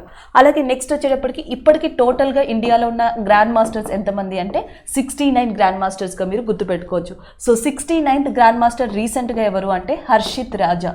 So Harshit Raja is a 69th grand master of India. ఈయన ఏ రాష్ట్రానికి సంబంధించిన వ్యక్తి అంటే మహారాష్ట్రకి సంబంధించిన వ్యక్తిగా గుర్తుపెట్టుకోవచ్చు మీరు. అలాగే ఇంకొకటి ఏంటంటే ఈ రాజీవ్ గాంధీ గారి పేరు మీదే అస్సాంలో ఒక నేషనల్ పార్క్ ఉంది, Rajiv Gandhi Orang national park. Again I'm repeating, Rajiv Gandhi Orang national park. అది ఎక్కడుందంటే అస్సాంలో. ఈ మధ్యన న్యూస్లోకి వచ్చింది, మీరు గుర్తుపెట్టుకోవచ్చు. ఎందుకంటే ఇక మీదట రాబోయే రోజుల్లో ఆ నేషనల్ పార్క్ని కేవలం ఒరాంగ్ నేషనల్ పార్క్గానే వ్యవహరిస్తారంట. అస్సాం క్యాబినెట్ ఈ మేరకు నిర్ణయం తీసుకోవడం కూడా జరిగింది. కాబట్టి ఒరాంగ్ నేషనల్ పార్క్ అన్నా రాజీవ్ గాంధీ ఒరాంగ్ నేషనల్ పార్క్ అని ఇచ్చినా సరే ఎగ్జామ్లో అది ఏ రాష్ట్రానికి సంబంధించింది అయి ఉంటుంది అని మీరు గుర్తుపెట్టుకోవాల్సి ఉంటుందంటే అస్సాం. అలాగే అస్సాంలో ఇంపార్టెంట్గా ఒక బయోస్పియర్ అనుకోండి, సో దాని పేరు మానస్ అని చెప్పి ఉంది. సో దీన్ని కూడా మీరు గుర్తుపెట్టుకోవచ్చు. మానస్ అనే బయోస్పియర్ అస్సాంలోనే ఉంది. నెక్స్ట్ ఇంకొకటి ఏంటి, మనకి ఇప్పుడు చెప్పిన ఒరాంగ్ నేషనల్ పార్క్ లేదా రాజీవ్ గాంధీ ఒరాంగ్ నేషనల్ పార్క్ కూడా అస్సాంలోనే ఉంది. కాజీరంగ్ నేషనల్ పార్క్ కూడా అస్సాంలోనే ఉంది. ఈ 3 అస్సాంకి సంబంధించి important GK previous questions current అఫైర్స్గా మీరు గుర్తుపెట్టుకోవాలి. ఎందుకంటే ఈ మానస్ ఏరియా వచ్చేటప్పటికి బయోస్పియర్ వచ్చేటప్పటికి దీంట్లో కొన్ని ప్రాంతాలని, ఈ బయోస్పియర్లో కొన్ని ప్రాంతాన్ని టైగర్ ప్రొటెక్టెడ్ ఏరియాస్ కింద మనకి పరిరక్షించడం జరిగింది. అది కూడా ఒక టీమ్ ఆఫ్ 12 మెంబర్స్తో. అందుకని ఈ మానస్ ఏరియా 12 మెంబర్స్ టీమ్కి ఇటీవల మనకి ఇంటర్నేషనల్ టైగర్ రేంజర్ అవార్డు అనేది రావడం జరిగింది. సో జనరల్గా ఇంటర్నేషనల్ టైగర్స్ డే అనేది వచ్చేటప్పటికి July 29th ఉంది.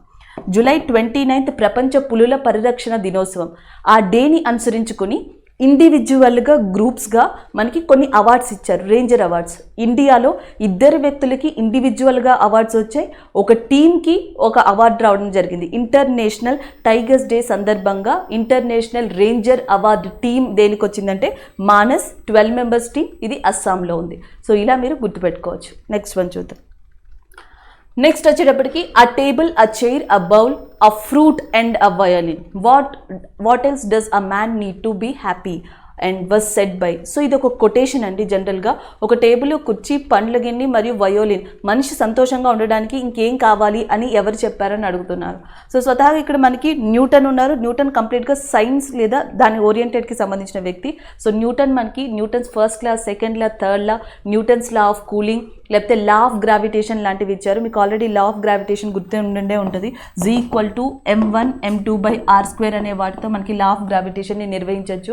So 6.657 × 10⁻⁻11 newton metre square per KG square అని చెప్తాం. సో ఇది జీ వాల్యూ, ఇలాంటిది చెప్పారు. అలాగే లా ఆఫ్ కూలింగ్ అనే దాని గురించి చెప్పారు. Newton's first law and Newton's second law F=ma గురించి కానీ లేకపోతే థర్డ్ లా గురించి కానీ చెప్పిన వ్యక్తిగా ఇన్ని చెప్పొచ్చు. నెక్స్ట్ వచ్చేటప్పటికి ఎలెన్ ట్యూరింగ్ అని ఉంది చూసారా. ఎలెన్ ట్యూరింగ్ గణిత శాస్త్రజ్ఞుడు లేదా మ్యాథమెటిషియన్గా చెప్పొచ్చు ఎలెన్ ట్యూరింగ్ని. నెక్స్ట్ వచ్చేటప్పటికి Albert Einstein. So Graham Bell already మీకు తెలుసు, టెలిఫోన్ని ఇంట్రడ్యూస్ చేసిన వ్యక్తి, అసలు టెలిఫోన్ని కనిపెట్టిన వ్యక్తి ఆయన అలెగ్జాండర్ గ్రహం బెల్. ఇకపోతే Albert Einstein. So Albert Einstein ఒక టేబుల్, ఒక కుర్చీ, పండ్ల గిన్నె మరియు వయోలిన్, ఇంకెంతకన్నా ఏం కావాలి మనిషికి అని చెప్పిన వ్యక్తి. So option A is the correct answer. Next one చూద్దాం. India is the which country in the most populated country in the world. Which place, India అనేది ఏ ప్లేస్లో ఉంది ప్రపంచ అత్యధిక జనాభాలో అని అడుగుతున్నారు. ప్రపంచ అత్యధిక జనాభాలో మొదటి స్థానంలో ఉన్న కంట్రీ ఏది అంటే ఆబ్వియస్లీ అది చైనాగా చెప్పొచ్చు. సో రెండవ స్థానంలో ఉన్న కంట్రీ వచ్చేటప్పటికి మనకి ఇండియాగా ఉంది. Option D is the correct answer. మూడవ స్థానంలో వచ్చేటప్పటికి USA is there. So America లేదా యూఎస్ఏ అనేది థర్డ్ ప్లేస్లో ఉంది. అండ్ ఫోర్త్ ప్లేస్కి వచ్చేటప్పటికి ఇండోనేషియా ఉంది. So Indonesia is in fourth ప్లేస్లో ఇండోనేషియా, ఫస్ట్ ప్లేస్లో చైనా, థర్డ్ ప్లేస్లో యూఎస్ఏ అండ్ సెకండ్ ప్లేస్లో ఇండియా ఉన్నాయి ప్రపంచంలో అత్యధిక జనాభా కలిగిన దేశాలుగా చెప్పొచ్చు. సో నెక్స్ట్ వన్ చూద్దాం. అలాగే ఇక్కడ ఇంకొక ఇంపార్టెంట్ ఏంటంటే ఇండోనేషియాలో మనకు ఒక సిటీ ఉంది, దాని పేరు జకర్తా అని చెప్పేసి పిలుస్తాం. Jakarta is a city in Indonesia. రీసెంట్గా మనకి విఎస్ క్రాఫ్ట్స్ అనే ఒక ఇన్స్టిట్యూషన్ కావచ్చు లేదా ఒక ప్లాట్ఫామ్ కావచ్చు ఒక ఇండెక్స్ని రిలీజ్ చేసింది ప్రపంచంలో ఉన్న సిటీస్కి సంబంధించి. దాంట్లో most dangerous city in the వరల్డ్గా రికగ్నైజ్ చేయబడింది ఏది అంటే జకర్తా. సో మనకి విఎస్ క్రాఫ్ట్స్ అనే సంస్థ ఇచ్చిన దాని ప్రకారం ప్రపంచంలో 2021లో మోస్ట్ డేంజరస్ సిటీగా ఉన్నది జకర్తా ఫ్రమ్ ఇండోనేషియా. రెండో place world most dangerous city రెండోది ఏది అంటే that is Delhi from India. So ప్రపంచ మోస్ట్ డేంజరస్ సిటీస్లో భారతదేశానికి సంబంధించిన ఢిల్లీ అనేది సెకండ్ ప్లేస్లో ఉంది. నెక్స్ట్ వన్ చూద్దాం. Next one, India is helping to build Rooppur nuclear power plant in which country. So Rooppur nuclear power plant అనేది ఒక దేశంలో నిర్మించబడుతుంది, దానికి ఇండియా సహకరిస్తుంది. అది ఏ కంట్రీకి సంబంధించింది అని అడుగుతున్నారు. సో డైరెక్ట్గా ఆన్సర్ చూద్దాం, దట్ ఈస్ బంగ్లాదేశ్. సో బంగ్లాదేశ్లో రూపూర్ అనే న్యూక్లియర్ పవర్ ప్లాంట్కి కానీ దానితో పాటు ఇంకొకటి ఉందండి, రాంపాల్ మైత్రి ప్రాజెక్ట్ అని చెప్పేసి ఉంది. ఈ రాంపాల్ మైత్రి ప్రాజెక్ట్కి కూడా బంగ్లాదేశ్లో నిర్మాణం జరుగుతుంది, దీనికి కూడా ఇండియా సహకరిస్తుంది. అలాగే బంగ్లాదేశ్ యొక్క క్యాపిటల్ ఢాకా మీకు ఆల్రెడీ తెలుసు, కరెన్సీ బంగ్లాదేశియన్ ఢాకా. అండ్ ప్రైమ్ మినిస్టర్గా ప్రస్తుతం మనకున్నది ఎవరు అంటే షేక్ హసీనా. సో ప్రస్తుతం షేక్ హసీనా ఇక్కడ ప్రైమ్ మినిస్టర్గా ఉన్నారు, అది కూడా మీరు గుర్తుపెట్టుకోవచ్చు. ఇండియాకి బంగ్లాదేశ్కి మధ్య మనకి ఇంపార్టెంట్గా జరుగుతున్న యుద్ధ విన్యాసాల్లో వన్ ఆఫ్ ద ఇంపార్టెంట్ యుద్ధ విన్యాసంగా బోంగో సాగర్ అనే దాన్ని చెప్పచ్చు.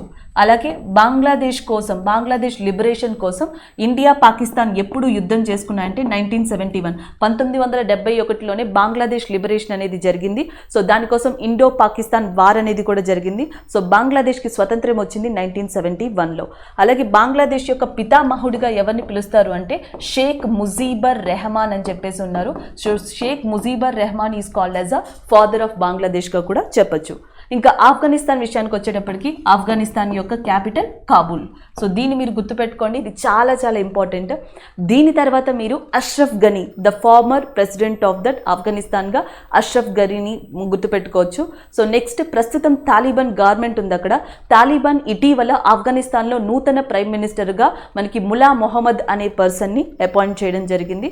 సో అది కూడా మీరు గుర్తుపెట్టుకోవచ్చు, అప్డేట్ అది. అలాగే ఆఫ్ఘనిస్తాన్లో రీసెంట్గా చనిపోయిన ఇండియన్ జర్నలిస్ట్ ఎవరు అంటే Danish Siddiqui. So Danish Siddiqui అనే పర్సన్ ఇండియాకి సంబంధించిన జర్నలిస్ట్. ఈయన ఆఫ్ఘనిస్తాన్లో తాలిబాన్ న్యూస్ని కవర్ చేస్తున్నారు. తాలిబాన్ అల్లర్లు, అక్కడ జరిగిన కొన్ని అల్లర్ల వల్ల షార్ట్ డెడ్ అయ్యారు ఆయన. సో ఆయన పేరు డానిష్ సిద్దికీ, ఇండియాకి సంబంధించిన జర్నలిస్టే, కాకపోతే ఆఫ్ఘనిస్తాన్లో చనిపోయారు. ఇటీవల ఆఫ్ఘనిస్తాన్లో ఈ అల్లర్లన్నీ జరగడానికి వన్ ఆఫ్ ద రీజన్ యుఎస్తో పాటు నాటో ఫోర్సెస్ అనేది అక్కడి నుంచి తప్పుకోవడం. సో నాటో అంటే అర్థం నార్త్ అట్లాంటిక్ ట్రీటీ ఆర్గనైజేషన్గా చెప్పొచ్చు. నాటో యొక్క హెడ్ క్వార్టర్స్ అనేది ఎక్కడుందంటే బ్రిసిల్స్లో ఉంది. Brussels is the headquarters of నాటోగా చెప్పొచ్చు. అలాగే ఆఫ్ఘనిస్తాన్లో ఇంపార్టెంట్ రివర్గా కూడా మీరు దేన్ని గుర్తుపెట్టుకోవచ్చు అంటే కాబూల్ అనే దాన్ని గుర్తుపెట్టుకోవచ్చు. So next Nepal. So Nepal యొక్క రాజధాని వచ్చేటప్పటికి కాఠ్మాండూగా ఉంది. సో మీకు ఇది ఆల్రెడీ తెలుసు. అలాగే నేపాల్కి ఇటీవల ఒక నూతన ప్రైమ్ మినిస్టర్ అపాయింట్ అయ్యారు. సో అది కూడా మీరు గుర్తుపెట్టుకోండి, Sher Bahadur Deuba. So Sher Bahadur Deuba is a new prime minister of Nepal area. అలాగే నేపాల్లో ప్రపంచంలోనే అత్యంత ఎత్తైన శిఖరం ఉంది ఎవరెస్ట్. అయితే ప్రపంచం అంతా దీనిని ఎవరెస్ట్ అని పిలిస్తే నేపాల్లో మాత్రం దీనిని ఏమని పిలుస్తారు అంటే సాగర్ మాత అని చెప్పి పిలుస్తారు. సాగర్ మాత అన్న ఎవరెస్ట్ అన్న ఒకటే, అది నేపాల్లో ఉంది. ప్రపంచంలో అత్యంత ఎత్తైన శిఖరంగా దాన్ని చెప్పొచ్చు. అలాగే నేపాల్కి చెందిన one of the person is in news. ఆయన పేరు కామిరీటా. రీసెంట్గా న్యూస్లో ఉన్నారు ఈయన. కామిరీటా అనే ఒక షెర్ప్ గైడ్, కానీ కామిరీటా అనే పర్సన్ ఇటీవల వార్తల్లో ఉన్నారు. ఆయన ఏ కంట్రీకి సంబంధించిన వ్యక్తి అంటే నేపాల్ అని గుర్తుపెట్టుకోండి. ఎందుకంటే ఈయన రికార్డ్ని ఈయనే బ్రేక్ చేసుకున్నారు. ఈ సంవత్సరం 25వసారి ఎవరెస్ట్ శిఖరాన్ని సక్సెస్ఫుల్గా అధిరోహించారు కామిరీటా గారు. He is from the Nepal area. ఇక శ్రీలంక విషయానికి వస్తే శ్రీలంక రీసెంట్గా తన కంట్రీలో ఆహార ఎమర్జెన్సీ, ఫుడ్ క్రైసిస్కి సంబంధించి ఫుడ్ ఎమర్జెన్సీ అనే దాన్ని డిక్లేర్ చేసింది. రాజపక్సే ప్రస్తుతం శ్రీలంక యొక్క అధ్యక్షుడిగా ఉన్నారు. శ్రీలంకకి 2 క్యాపిటల్స్ ఉన్నాయి. ఒకటి కొలంబో అని చెప్పొచ్చు, అండ్ ఇంకొకటి వచ్చేటప్పటికి జయవర్ధనపుర కోటే. అలాగే హిందూ మహాసముద్రంలో కన్నీటి చుక్క అని కానీ, పెరల్ ఆఫ్ ఇండియన్ ఓషన్ అని కానీ దేన్ని పిలుస్తారు అంటే శ్రీలంకని పిలవడం జరుగుతుంది. Next one, which of the following is the official currency of the European union. So European union యొక్క అఫీషియల్ కరెన్సీ ఏంటి అని అడుగుతున్నారు.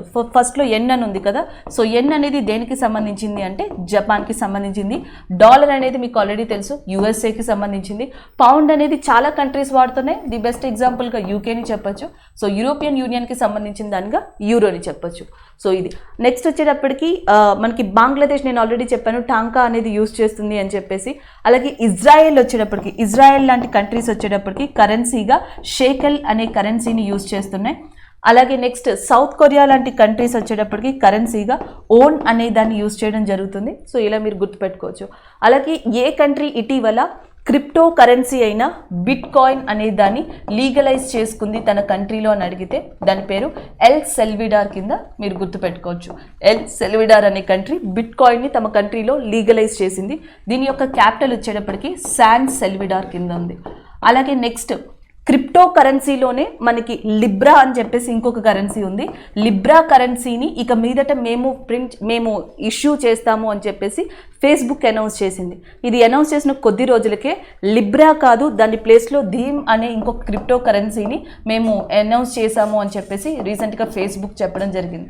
అంటే ఫేస్బుక్కి సంబంధించి క్రిప్టో కరెన్సీ అంటే మీరు లిబ్రా అండ్ ధీమ్ అనే దాన్ని గుర్తుపెట్టుకోవచ్చు.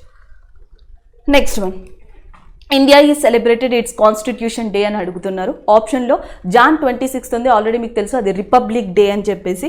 నెక్స్ట్ ఆగస్ట్ 21, పర్టిక్యులర్గా ఆగస్ట్ 21కి డేస్ లేవండి, కాకపోతే ఆగస్ట్ 20th మస్కిటో డే కింద మనం తీసుకోవచ్చు. సద్భవన్ దివాస్ డే అంటాం.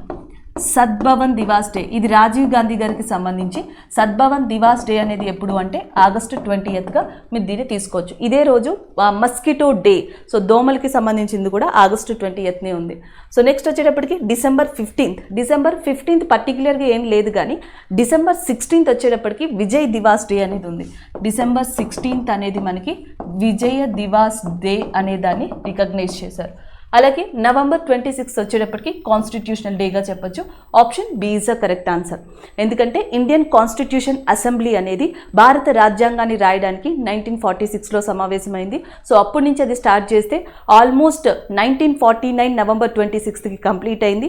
అంటే కాన్స్టిట్యూషన్ రాయడానికి పట్టిన సమయం 2 years 11 months 18 days, 2 సంవత్సరాల 11 నెలల 18 రోజులు రాజ్యాంగాన్ని రాశారు. నవంబర్ 26కి అది కంప్లీట్ అయింది. అందుకే నవంబర్ 26న కాన్స్టిట్యూషన్ డే అని చెప్పడం జరుగుతుంది. కానీ వాస్తవానికి రాజ్యాంగాన్ని అమలులోకి తీసుకొచ్చిన దినోత్సవం ఎప్పుడు అంటే 1950 జాన్ 26. సో 1950 Jan 26 constitution came into force in India. Constitution adopted లేదా కాన్స్టిట్యూషన్ అనేది రాయడం కంప్లీట్ అయింది ఎప్పుడు అంటే నవంబర్ 26గా చెప్పొచ్చు. Option B is the correct answer. అలాగే నెక్స్ట్ వచ్చేటప్పటికి అతి చిన్న కాన్స్టిట్యూషన్గా దేని చెప్పొచ్చు అంటే యుఎస్ఏ అండి. యుఎస్ఏ కాన్స్టిట్యూషన్ అనేది చాలా చిన్నది. సో లెంతియెస్ట్ కాన్స్టిట్యూషన్ లిఖిత పూర్వకమైన అతిపెద్ద రాజ్యాంగంగా దేన్ని చెప్పొచ్చు అంటే భారతదేశ రాజ్యాంగాన్ని చెప్పొచ్చు. భారతదేశ రాజ్యాంగాన్ని తన చేతితో రచించింది. Who written that Indian constitution, who is the writer of the Indian constitution అని అడిగితే సో ఆన్సర్ వచ్చేటప్పటికి అంబేద్కర్ అని గుర్తుపెట్టుకోవద్దు.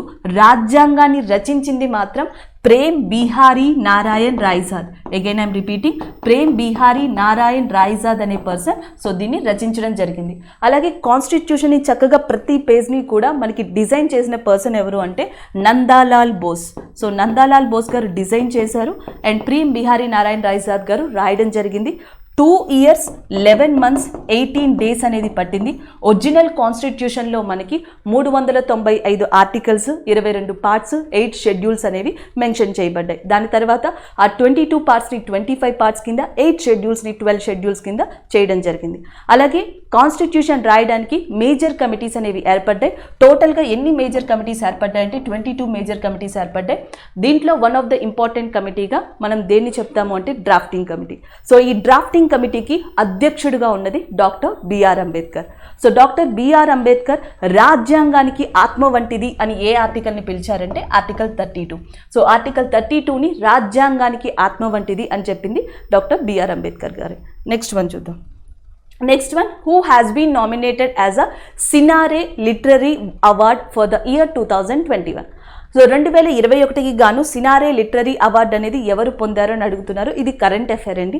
సో డైరెక్ట్గా దీన్ని ఇలాగే గుర్తుపెట్టుకోండి. జూకంటి జగన్నాథం, తెలంగాణకి చెందిన జూకంటి జగన్నాథం గారు ఈ అవార్డుని పొందడం జరిగింది. ఆయన చాలా కవితల్ని రాశారు, చాలా కాంట్రిబ్యూట్ చేశారంట, కొన్ని ఉద్యమాల్లో కూడా పాల్గొన్నారంట. సో అలాంటి జూకంటి జగన్నాథం గారికి ఈ సంవత్సరం సినారే సాహిత్య పురస్కారం అనేది లభించడం జరిగింది. నెక్స్ట్ వన్ చూద్దాం. And which state pollution control board is the first in the country in terms of transparency? ట్రాన్స్పరెన్సీకి సంబంధించి ఈ సంవత్సరం టాప్ ప్లేస్లో నిలిచిన పొల్యూషన్ బోర్డ్ కంట్రోల్ ఏ స్టేట్కి సంబంధించింది అని అడుగుతున్నారు. ఆన్సర్ తెలంగాణ. సో ఈ సంవత్సరం భారతదేశంలోనే తెలంగాణ రాష్ట్ర కాలుష్య నియంత్రణ బోర్డు అనేది ట్రాన్స్పరెన్సీ విభాగంలో టాప్గా నిలవడం జరిగింది. So next one, where will be the 130th edition of Durand cup football tournament held. So జనరల్గా డ్యూరాండ్ కప్ అనేది ఫుట్బాల్కి సంబంధించింది. సో 130th ఎడిషన్ అనేది ఎక్కడ సెలబ్రేట్ చేస్తారని అడుగుతున్నారు. West Bengal. సో వెస్ట్ బెంగాల్లో ఎస్పెషల్లీ కోల్కతా కేంద్రంగా దీన్ని జరపనున్నారు. Option A is the correct answer. The next one, the Human Development Index was developed by in 1990. 1990లో మానవ అభివృద్ధి సూచికని ఎవరు డెవలప్ చేశారని అడుగుతున్నారు. మెహబూబ్ ఉల్ హక్ మరియు అమర్త్య సేన్. మెహబూబ్ ఉల్ హక్ అండ్ అమర్త్య సేన్ మానవ అభివృద్ధి సూచికని 1990లో నిర్మించడంలో ప్రముఖ పాత్ర వహించారు కాబట్టి option D is the correct answer. అలాగే 2020 హ్యూమన్ డెవలప్మెంట్ ఇండెక్స్ అనేది 189 కంట్రీస్కి కలిపి ఇవ్వబడింది. దీంట్లో టాప్ కంట్రీగా నిలిచింది, ఇండియా యొక్క ర్యాంక్ వచ్చేటప్పటికి 131గా ఉంది. అలాగే టాప్ కంట్రీగా నిలిచింది ఏది అంటే నార్వే. ఇంకొకసారి చెప్తున్నాను, నార్వే టాప్ కంట్రీగా నిలిచింది. ఇండియా 131గా ఉంది 189 కంట్రీలో. సో ఈ హ్యూమన్ డెవలప్మెంట్ ఇండెక్స్ డిసెంబర్ 2020లో ఇవ్వబడింది ర్యాంక్స్ అనేవి. సో మీరు ఇది రీసెంట్ కరెంట్ అఫైరే కాబట్టి గుర్తుపెట్టుకోవచ్చు. కానీ దీన్ని రూపొందించడంలో ప్రముఖ పాత్ర వహించింది మాత్రం అమర్త్య సేన్ అండ్ మెహబూబ్ ఉల్ హక్గా చెప్పొచ్చు. నెక్స్ట్ వన్ చూద్దాం. So next one, which organization inaugurated Health Quest Study, a program to upgrade the standard of Indian healthcare system? భారత ఆరోగ్య రక్షణ వ్యవస్థని దాని స్టాండర్డ్ని పెంచడం కోసం ఈ కింది వాటిలో ఏ ఆర్గనైజేషన్ మనకి హెల్త్ క్విస్ట్ స్టడీ అనే ప్రోగ్రామ్ని స్టార్ట్ చేసింది లేదా అప్గ్రేడ్ చేసింది అని అడుగుతున్నారు. ఆన్సర్ వచ్చేసి ISRO is the correct answer. Option D is the correct one. Thank you. Hi students, welcome to ISE online classes. I am Lankeshwar Rao, General Science and Technology faculty. In today's section, we are going to discuss about RRC Group D 28th September 2018 Shift 1 పేపర్లో ఇచ్చినటువంటి physics bits గురించి చూద్దాం. ఓవరాల్గా దీనిలో 9 bits అనేటువంటిది ఇచ్చారు. So first question చూడండి. Question number 1, an object travels 10 meters in 4 seconds and then another 14 meters in 2 seconds. What is the average speed of the object అంటున్నాడు. ఒక వస్తువు 4 సెకండ్లో 10 మీటర్ల దూరాన్ని, నెక్స్ట్ తర్వాత 14 మీటర్ల దూరాన్ని 2 సెకండ్లో ప్రయాణిస్తుంది. అయితే ఆ వస్తువు యొక్క సగటు వేగం, యావరేజ్ స్పీడ్ అనేటువంటిది ఎంత ఉంటుంది అంటున్నాడు. Okay right. సో దీనికి ఆన్సర్ అనేటువంటిది ఎలా తీసుకుంటామండి. క్వశ్చన్ అనేది తీసుకుంటే ఇచ్చినటువంటి డేటా చూడండి. ఇచ్చినటువంటి డేటా ఇక్కడ మీరు అబ్జర్వ్ చేయొచ్చు. ఒక ఆబ్జెక్ట్ అనేటువంటిది వస్తువు అనేటువంటిది ఎంత దూరం ప్రయాణం చేస్తుంది అంటున్నాడు. సో 10 మీటర్స్ దూరం అనేటువంటిది ప్రయాణం చేస్తుంది. ఓకేనా, సో అది ప్రయాణం చేసినటువంటి దూరం. సో నెక్స్ట్ ఇంకొక సేమ్ అదే ఆబ్జెక్ట్ అనేటువంటిది ఓకే, సో t1 అనేటువంటి సమయంలో రైట్. సో ఇది v1 అనుకోండి, ఇది v1 అనేటువంటిదిగా తీసుకుంటాం. నెక్స్ట్ అదే ఆబ్జెక్ట్ ఇంకొక 14 మీటర్స్ అనేటువంటిది ట్రావెల్ చేయటం జరిగింది. సో దానికి వచ్చేసరికి పట్టినటువంటి టైం t2గా తీసుకుంటాం. సో t1 t2 వాల్యూస్ అనేది ఎంత ఇచ్చాడండి, ఒకటేమో 4 సెకండ్స్ అనేది ఇచ్చారు, ఇంకోటి వచ్చేసరికి 2 సెకండ్స్ అనేటువంటిది ఇచ్చారు. సో యావరేజ్ స్పీడ్కి formula average speed okay, so సగటు వేగం లేదంటే సగటు వడి ఇలా తీసుకుంటాం. So average speed is equal to total distance మొత్తం దూరం బై మొత్తం కాలం అనేటువంటి తీసుకుంటాం. సో టోటల్ టైం అనేటువంటిది చెప్తాం, టోటల్ టైం అనేటువంటిది రైట్. సో ఇక్కడ మీరు అబ్జర్వ్ చేయొచ్చు. సో అంటే v1 plus v2 by t1 plus t2 అనేటువంటిది తీసుకుంటాం రైట్. సో ఇక్కడ వాల్యూస్ అనేది సబ్స్టిట్యూట్ చేస్తే 10 ప్లస్ 14 బై 4 ప్లస్ 2 అనేటువంటిది. సో ఫైనల్గా మనకి ఎంత వస్తుందండి, 24/6 కదా, 24/6 దట్ ఈజ్ ఈక్వల్ టు 4 అనేటువంటిది వస్తుంది. సో మనం కనుక్కుంటుంది స్పీడ్ కాబట్టి సో దానికి యూనిట్స్ అనేది ఎప్పుడు కూడా ఎలా ఉండాలి, మీటర్ పర్ సెకండ్గా ఉండాలి. సో ఆప్షన్ డి అనేటువంటి దాన్ని కన్సిడర్ చేస్తాం. ఓకేనా రైట్. నెక్స్ట్ క్వశ్చన్ చూడండి, question number 12. The point at which all rays converge is termed as okay. So అన్ని కిరణాలు ఒకే బిందువు వద్ద కేంద్రీకృతం అయితే దాన్ని ఏమంటారు ఓకే. సో ఆ బిందువుని ఏమంటారు అంటున్నాడు. సో జనరల్గా ఇలాంటి టర్మినాలజీ మనకి దర్పణం అంటే దర్పణం మరియు కటకం ఇలాంటి చోట వింటాం అనమాట. దర్పణం అంటే ఏమంటారు, మిర్రర్ అంటారు, మిర్రర్ రైట్. అదే కటకం అనేటువంటి తీసుకుంటే లెన్స్ అనేటువంటిదిగా చెప్తాం. మిర్రర్లో ఎప్పుడు కూడా రిఫ్లెక్షన్ అనేటువంటి ప్రాపర్టీ ఆధారంగా జరుగుతుంది, రిఫ్లెక్షన్. అదే కటకం అనేటువంటి తీసుకుంటే దీనిలో రిఫ్రాక్షన్ అనేటువంటి ధర్మం ఆధారంగా పనిచేస్తాయి. ఓకే, అంటే ఇదేమో పరావర్తనం అంటాం, పరావర్తనం. ఇది వచ్చేసరికి వక్రీభవనం అంటాం, వక్రీభవనం. ఓకే, ఈ ధర్మాల ఆధారంగా ఇవి పనిచేస్తాయి. Okay right. సో ఇదిగోండి ఇలా ఒక నేను మిర్రర్ అనేటువంటిదో లేదంటే ఏదైనా ఒక కటకం అనేది తీసుకున్నాం. సో దీనిలో పంపించినటువంటి కిరణాలన్నీ కూడా ఒక బిందువు వద్ద కేంద్రీకృతం అవుతున్నాయి అంటున్నాడు. ఓకే, సో ఇలా పంపించినటువంటి కిరణాలన్నీ కూడా ఒక బిందువు వద్ద కేంద్రీకృతం అవుతున్నాయి.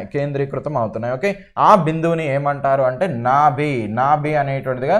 సో అంటే ఫోకల్ పాయింట్, నాభ్యాంతరం అనేటువంటిదిగా చెప్తారు. అంటే ఇక్కడ ఇచ్చినటువంటి వాటిలో డి అనేటువంటిదిగా తీసుకున్నాం, కేంద్రం కాదు నాభ్యాంతరం అనేటువంటిది చెప్పాలి అనమాట. Okay right. So option D అనేటువంటిదిగా కన్సిడర్ చేస్తాం. నెక్స్ట్ క్వశ్చన్ చూడండి, question number 40. An electric bulb of 100 volts is used 8 hours per day. The energy consumed by the bulb in one day is dash units అంటున్నాడు. So 100 వాట్లు కలిగినటువంటి విద్యుత్ bulb రోజుకి 8 గంటలు ఉపయోగిస్తే ఒక రోజులో ఎంత శక్తి వినియోగించడం జరుగుతుంది అంటున్నాడు. Okay right. సో ఇలాంటి బిట్స్ అనేది మనం ప్రీవియస్గా కూడా చూస్తున్నాం. So power P is equal to okay, so energy by time అనేటువంటి ఫార్ములా ఉంది. Okay, so power P is equal to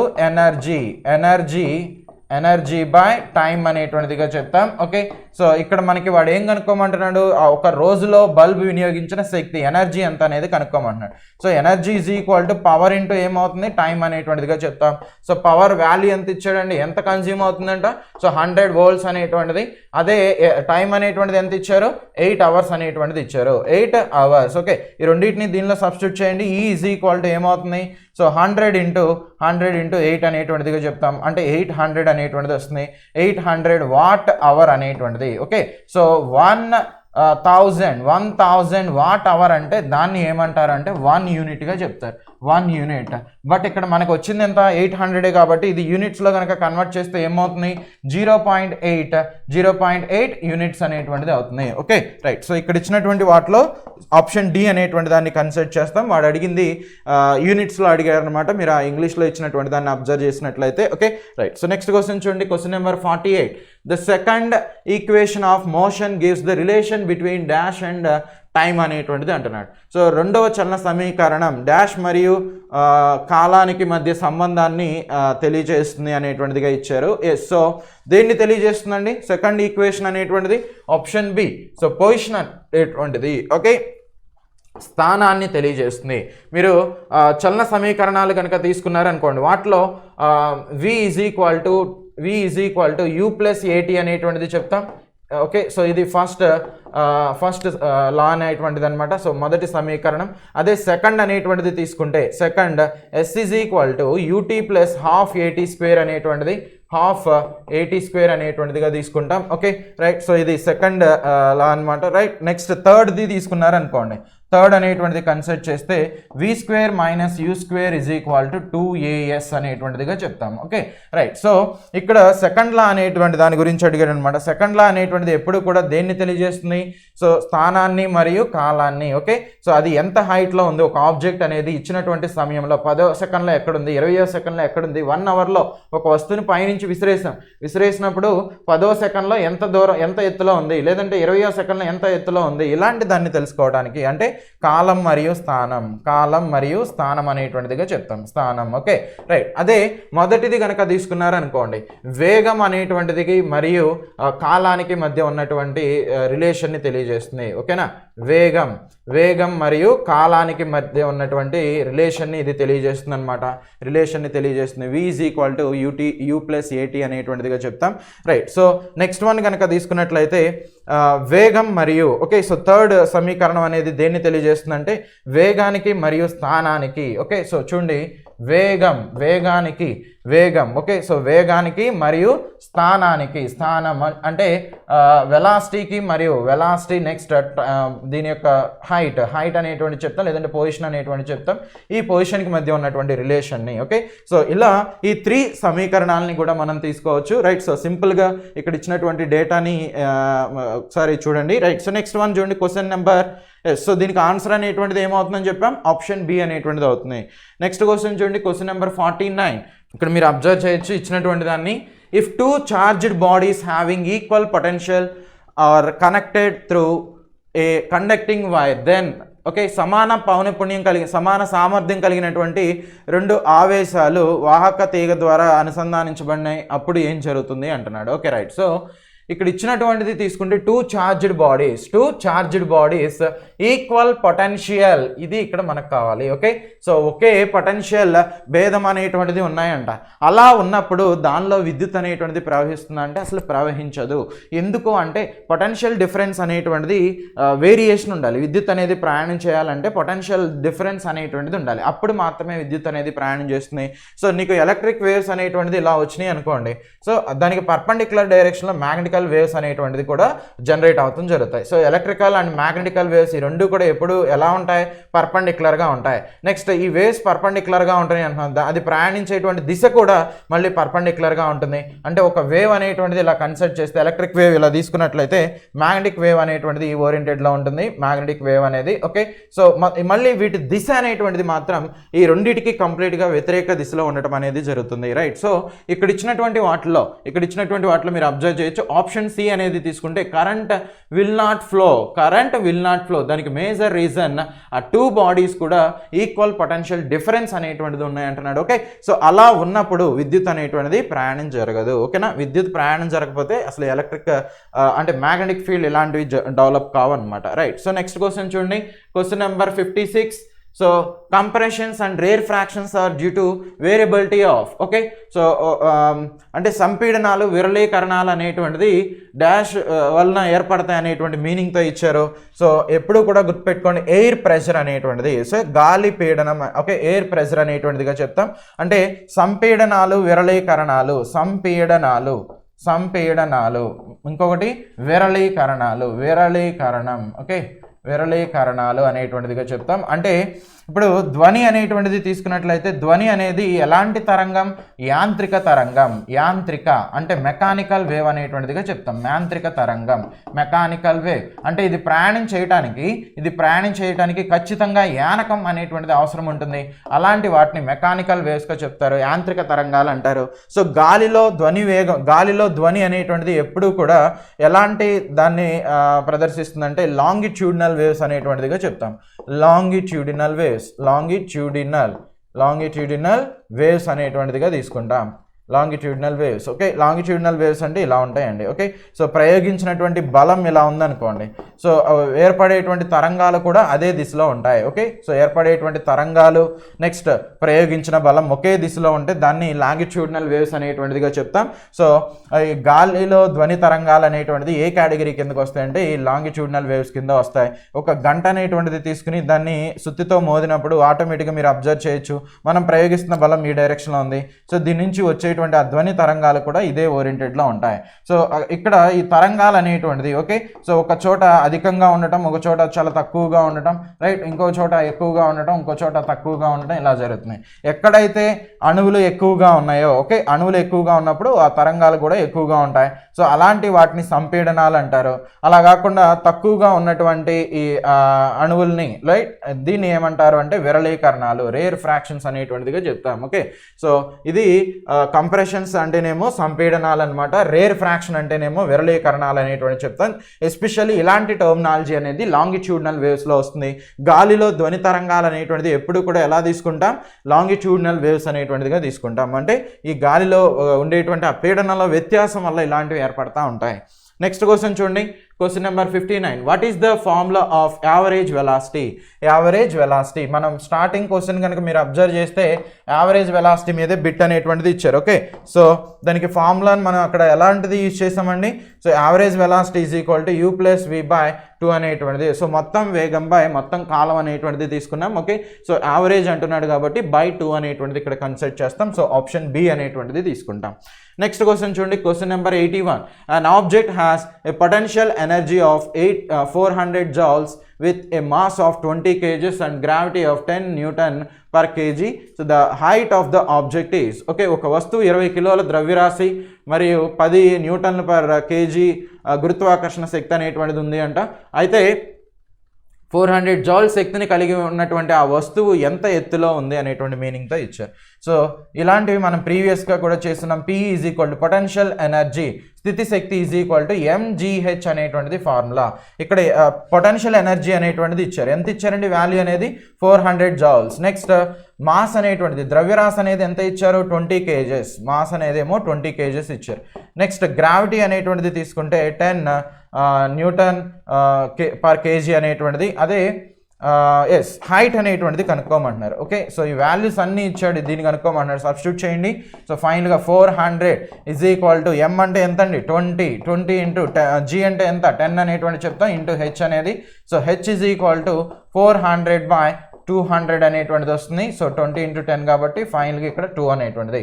so height కాబట్టి ఎప్పుడు కూడా ఎలా తీసుకుంటాం మీటర్స్లో, అంటే ఆప్షన్ డి అనేటువంటిది రైట్ ఆన్సర్ అవుతుంది అనమాట. Option D is the right answer. So next one చూడండి, an object travels 15 meters in 4 seconds and then another 16 meters in 3 seconds.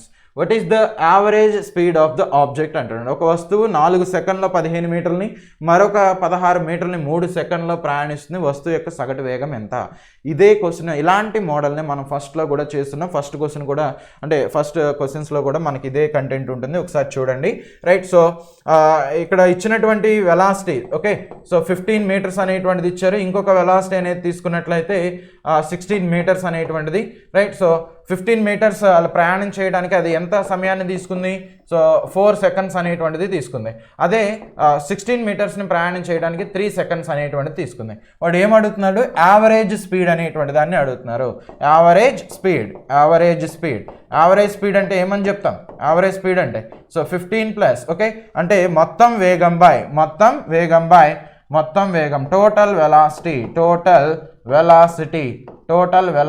By total time అనేటువంటిది తీసుకుంటాం. టోటల్ టైం అనేటువంటిది చెప్తాం, total time. So total velocity అంటే ఇక్కడ ఏంటంటే v1 + v2 అనమాట, అంటే 15 + 16 అనేటువంటిది బై నెక్స్ట్ t1 + t2 అనేటువంటిది తీసుకుంటాం. 4 + 3 అనేటువంటిది. సో 31/7 అనేటువంటిది వస్తుంది.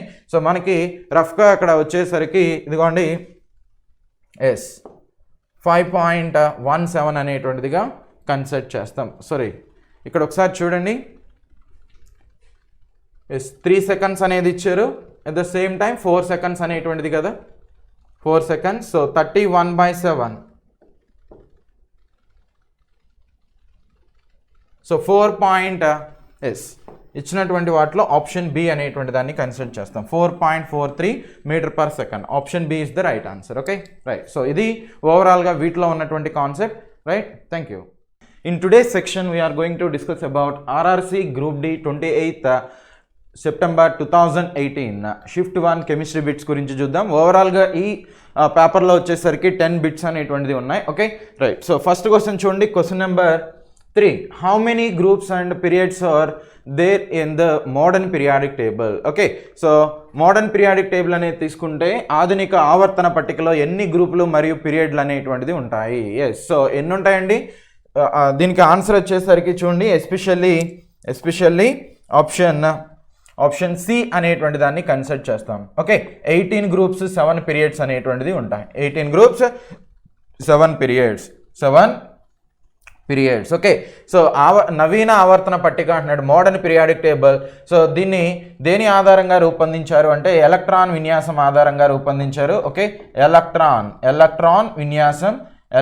విన్యాసం లేదు అంటే పరమాణు సంఖ్య అనేటువంటిది చెప్తాం. సో అటామిక్ నెంబర్ని ఆధారంగా చేసుకుని, ఓకే, అటామిక్ నెంబర్ని బేస్ చేసుకుని దీన్ని రూపొందించడం అనేది జరిగింది. సో దీన్ని ప్రతిపాదించింది ఎవరు అంటే మోస్లే అనేటువంటిదిగా తీసుకుంటాం. మోస్లే. Okay right. సో మీరు పీరియాడిక్ టేబుల్ అనేటువంటి తీసుకున్నట్లయితే దీనిలో చూడండి, ఇలా నిలువుగా ఉండేటువంటివి ఉంటాయి, అడ్డంగా ఉండేటువంటిది ఉంటాయి. నిలువుగా ఉంటే వాటిని ఏమంటారు? ఎప్పుడు కూడా గ్రూపులుగా చెప్తాం. నిలువుగా ఉంటే గ్రూపులు, అదే అడ్డంగా ఉంటే వాటిని పీరియడ్లు అనేటువంటిదిగా చెప్తాం, పీరియడ్లు. Okay right. సో ఈ వర్టికల్ హారిజాంటల్ లైన్స్ అనేటువంటిది ఉంటాయి, వీటినేమో కాలమ్స్ అంటారు, వీటిని వచ్చేసరికి రోస్ అనేటువంటిదిగా చెప్తారు. ఓకే, కాలమ్స్ అంటారు వీటిని వచ్చేసరికి రోస్ అంటారు. సో ఈ కాలమ్స్నే మనం ఏమంటామంటే గ్రూప్స్గా కన్సిడర్ చేస్తాం. అదే రోస్ అనేటువంటిది తీసుకుంటే వాటిని పీరియడ్స్గా ప్రపోజ్ చేస్తాం. Okay right. సో ఓవరాల్గా ఈ గ్రూప్స్ అనేటువంటిది ఎన్ని ఉంటాయి? 18 గ్రూప్స్ అనేటువంటిది ఉంటాయి. Okay, 18 groups. నెక్స్ట్ అదే పీరియడ్స్ అనేటువంటిది తీసుకుంటే 7 పీరియడ్స్ అనేటువంటిది ఉంటాయి. మనకు ఉన్నటువంటి పీరియడ్స్లో అతి పొట్టి పీరియడ్ ఏది అంటారు? Okay, so which is considered as the shortest period అంటారు. సో దానికి ఆన్సర్ అనేది ఎప్పుడు కూడా ఫస్ట్ పీరియడ్ అనేటువంటి దాన్ని తీసుకుంటాం. ఓకే, షార్టెస్ట్ పీరియడ్ అనమాట, అతి పొట్టి పీరియడ్గా చెప్తాం. షార్టెస్ట్ పీరియడ్ అని చెప్తాం. అదే లాంగెస్ట్ పీరియడ్ ఏది? ఓకే, సో ఉన్నటువంటి వాటిలో లాంగెస్ట్ పీరియడ్ వచ్చేసరికి ఒకప్పుడు 6th పీరియడ్ అనేవాళ్ళు, బట్ ఇప్పుడు ఏంటంటే 7th పీరియడ్. రెండు కూడా కన్సిడర్ చేస్తాం. రెండిట్లో కూడా ఈక్వల్ నెంబర్ ఆఫ్ ఎలిమెంట్స్ అనేటువంటిది ఉంటాయి. So total number of elements in modern periodic table 118 అనమాట. ఎక్కడా కూడా గ్యాప్స్ అనేటువంటిది లేవు. ఓకే, సో అందుకనే లాంగెస్ట్ పీరియడ్ కనుక తీసుకుంటే ఎస్పెషల్లీ 6th and 7th ఈ రెండింటిని కూడా కన్సిడర్ చేస్తాం. Okay right. సో ఇవి లాంగెస్ట్ పీరియడ్. ఓకే, అతి పొడవైనటువంటి పీరియడ్లుగా వాటిని తీసుకుంటాం. సో ఇక్కడ ఆన్సర్ వచ్చేసరికి ఆప్షన్ సి అండి. నెక్స్ట్ క్వశ్చన్ చూడండి. Question number 6.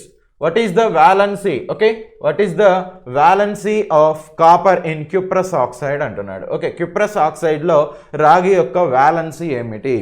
So cuprous oxide అంటే ఫార్ములా అనేది ఎలా ఉంటుందండి? Cu2O అనేటువంటిదిగా ఉంటుంది. దీన్ని క్యూప్రస్ ఆక్సైడ్ అంటారు. ఓకే, సో ఇక్కడ వాలెన్సీ అనేది ఎప్పుడు కూడా ఆప్షన్ డి అంటే 1 అనేటువంటిది ఉంటుంది. ఎస్, ఎందుకని ఉంటుంది ఒకసారి ఎక్స్ప్లెనేషన్ అనేది చూద్దాం. మీరు క్రిస్ క్రాస్ మెథడ్ అని ఉంటుంది. క్రిస్ క్రాస్ మెథడ్ లోయర్ స్టాండర్డ్లో ఫార్ములాస్ని ఎలా రాయాలో తెలుసుకోవడానికి మనకి mono valency, di valency, tri valency, tetra valency అంటే ఏక సంయోజకత, ద్విసంయోజకత, త్రిసంయోజకత ఇలాంటి వాటిని మనం వినియోగించాం. ఓకే, సో వాటిని ఆధారంగా చేసుకుని క్రిస్ క్రాస్ అనేటువంటి ఒక పద్ధతి ఉంటుంది. క్రిస్ క్రాస్ పద్ధతి. ఈ పద్ధతి ఆధారంగా ఏం చేస్తారు అంటే ఒక ఫార్ములాని మనం ఈజీగా రాయొచ్చు అనమాట. ఓకేనా రైట్. సో మీకు ఐఎస్సి యాప్లో మీరు క్లియర్గా అబ్జర్వ్ చేయొచ్చు. వాటికి సంబంధించిన కంప్లీట్ ఇన్ఫర్మేషన్ అనేటువంటిది ప్రొవైడ్ చేస్తున్నాం. Okay, so Chris cross method అంటే ఏంటి ఒకసారి చూడండి. సో ఇక్కడ ఉన్నటువంటి నెంబర్ ఏదైతే ఉందో, ఇక్కడ ఉన్నటువంటి నెంబర్, ఓకే, ఈ నెంబర్ అనేది దీని మీదకి వస్తుంది, ఇక్కడున్న నెంబర్ అనేది దీని మీదకి వస్తుంది. ఓకే, అలా వచ్చినప్పుడు చూడండి, కాపర్ మీదేమో 1 అనేటువంటిది, ఆక్సిజన్ మీద 2 అనేటువంటిది వస్తుంది. సో ఫస్ట్ వచ్చినటువంటి ఆటమ్కి ఎప్పుడూ కూడా పాజిటివ్ ఛార్జ్ అనేది ఇవ్వాలి. నెక్స్ట్ వచ్చినటువంటి atom or molecule whatever it is, so మనం జనరల్గా మైనస్ అనేటువంటి ఛార్జ్ని ఇస్తాం. ఓకే, ఇక్కడ మీరు అబ్జర్వ్ చేయొచ్చు, కాపర్ మీద ఏముంది +1 కాబట్టి. ఓకే, సో దీన్ని ఏమంటారు అంటే క్యూప్రస్ అంటారు. క్యూప్రస్ అనేటువంటిదిగా చెప్తారు. అలా కాకుండా CuO అనేటువంటిది ఒకటి ఉంటుంది. సో దీన్ని ఏమంటారు అంటే క్యూప్రిక్ ఆక్సైడ్ అంటారు. క్యూప్రిక్ ఆక్సైడ్ అనేటువంటిదిగా చెప్తాం, cupric oxide. Okay right. So ఇక్కడ మీరు అబ్జర్వ్ చేయొచ్చు, ఇక్కడ ఉన్నటువంటి నెంబర్స్ ఏమీ లేకపోతే 1 కదా, సో ఈ 1గా తీసుకుంటాం. సో ఇప్పుడు మీరు ఆ క్రిస్ క్రాస్ మెథడ్లో ఈ నెంబర్ని దీని మీదకి, ఈ నెంబర్ని పక్కనున్న ఆటమ్ మీదకి తీసుకున్నట్లయితే Cu మీదకి 1 వస్తుంది, ఆక్సిజన్ మీదకి 1 వస్తుంది. కానీ గుర్తుపెట్టుకోండి, ఆక్సిజన్ మీద ఎప్పుడూ కూడా 1 అనేటువంటి దాన్ని మేజర్గా తీసుకోము. ఎందుకనంటే ఆక్సిజన్కి -2 అనేటువంటిది వస్తే మోర్ స్టేబుల్ అనమాట. ఓకే, సో -2 అంటే దాని మీనింగ్ ఏంటి? సో ఇంకొక 2 ఎలక్ట్రాన్స్ని గెయిన్ చేసిందని. ఆక్సిజన్లో 8 ఎలక్ట్రాన్స్ ఉంటాయి, O-2 అంటే ఇంకో 2 ఎలక్ట్రాన్స్ని గెయిన్ చేసిందని, అంటే టోటల్గా 10 ఎలక్ట్రాన్స్ అనేటువంటిది వస్తాయి. Okay right. సో అంటే ఆక్సిజన్ మీద ఎప్పుడు కూడా 2 అనేటువంటిది రావాలి. అంటే ఇక్కడ ఉన్నటువంటి బేసెస్ ఏవైతే ఉన్నాయో వాటిని ఈక్వల్గా తీసుకోవాలి కాబట్టి రైట్. సో ఇప్పుడు చూడండి, దీనికి ఇక్కడ మీనింగ్ వచ్చేసరికి ఇదనమాట. ఓకే, సో ఇది మనకి ఎప్పుడు తెలుస్తుంది ఇలా 2 అనేటువంటిది రావాలి అనేది? సో నీకు ఆక్సిజన్ స్టెబిలిటీ ఎన్ని ఎలక్ట్రాన్స్ వస్తుందో అప్పుడు మీకు కాన్సెప్ట్ అనేది క్లియర్గా వస్తుంది. Okay right. సో ఇప్పుడు చూడండి, ఈ 2 అనేటువంటిది దీని మీద తీసుకుంటున్నాను. నెక్స్ట్ ఎందుకనంటే ఈక్వల్గా తీసుకోవాలి కాబట్టి ఒక ఆక్సిజన్కే 2 అనేది కాదనమాట, ఇక్కడ ఉన్నటువంటి దానికి కూడా 2నే తీసుకుంటాం. రైట్. సో చూడండి, ఇలా 2 అనేటువంటిది వస్తుంది. ఫస్ట్ ఉన్న ఆటమ్ మీదకి ప్లస్, నెక్స్ట్ ఉన్న ఆటమ్ మీదకి minus. Okay right. So oxygen మీద ఎప్పుడు కూడా -2 రావాలి కాబట్టి ఇలా తీసుకుంటాం. సో ఇలా Cu+2 అనేటువంటిది ఉంది, Cu+1 ఉంది. +2 ఉంటే దాన్ని క్యూప్రిక్ అంటారు, cupric. Okay right. So final conclusion ఏంటంటే, మీరు ఏదన్నా ఒక ఎలిమెంట్ అనేటువంటిది తీసుకుంటే ఆ ఎలిమెంట్ అనేది ఏదైనా 2 ఆక్సిజన్ స్టేట్స్ ఎగ్జిబిట్ చేస్తుంది అనుకోండి.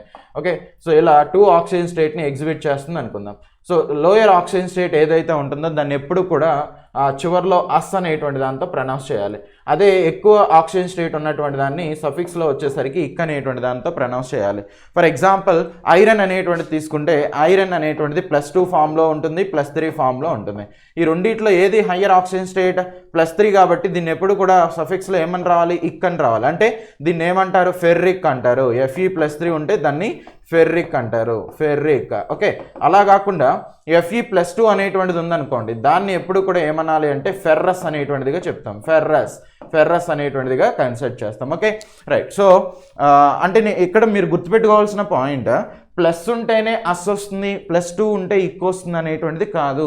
హయ్యర్ ఆక్సిజన్ స్టేట్ ఉంటేనేమో ఇక్ అనేటువంటిది వస్తుంది, అందుకనే +3కి ఇక్కడ ఇక్ అనేటువంటిది ఇచ్చాం. అదే లోయర్ ఆక్సిజన్ స్టేట్ ఉంటేనేమో అస్ అనేటువంటిది వస్తుంది. Okay right. సో ఇలా క్యూప్రిక్ అంటే ఈ ఫామ్లో, క్యూప్రస్ అంటే ఈ ఫామ్లో ఉంటుంది. సో క్యూప్రస్ మీద మీరు అబ్జర్వ్ చేశారు కదా, ఎంత ఉంది?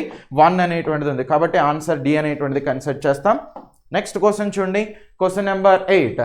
So dash does not contain carbonyl group అంటున్నాడు. ఓకే, సో ఈ క్రింది వాటిలో దేనిలో, ఏ సమ్మేళనంలో కార్బనైల్ సమూహం అనేటువంటిది ఉండదు అని అడుగుతున్నారు అనమాట.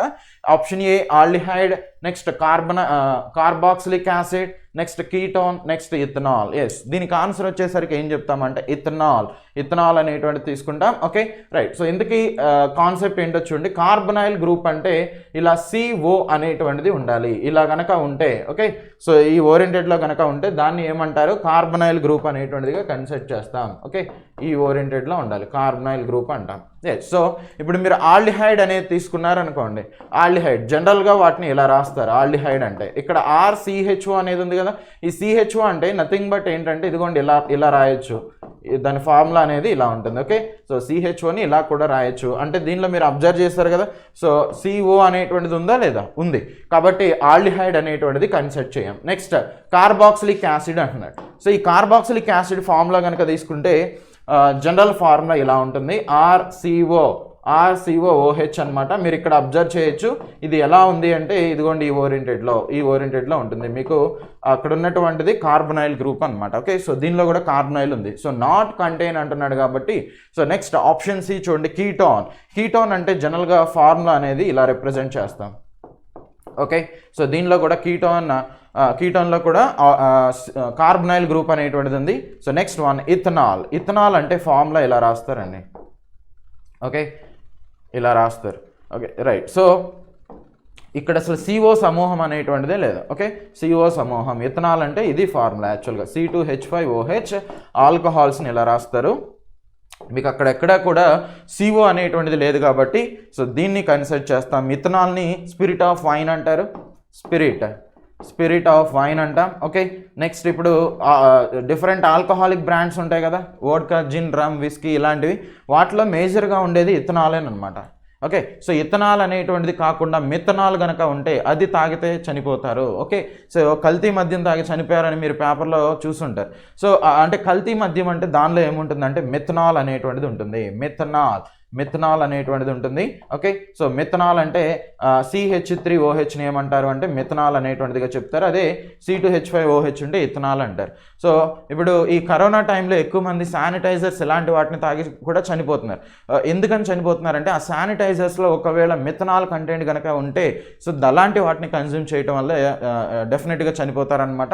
సో అదే ఇథనాల్ కంటెంట్ అనేటువంటిది ఉండటం వల్ల ఏం చేస్తుందంటే ఇది కెమికల్గా వేరే కన్వర్షన్ అనేటువంటిది ఉంటుంది, బట్ ఇది మాత్రం కెమికల్గా కన్వర్ట్ అవుతుంది.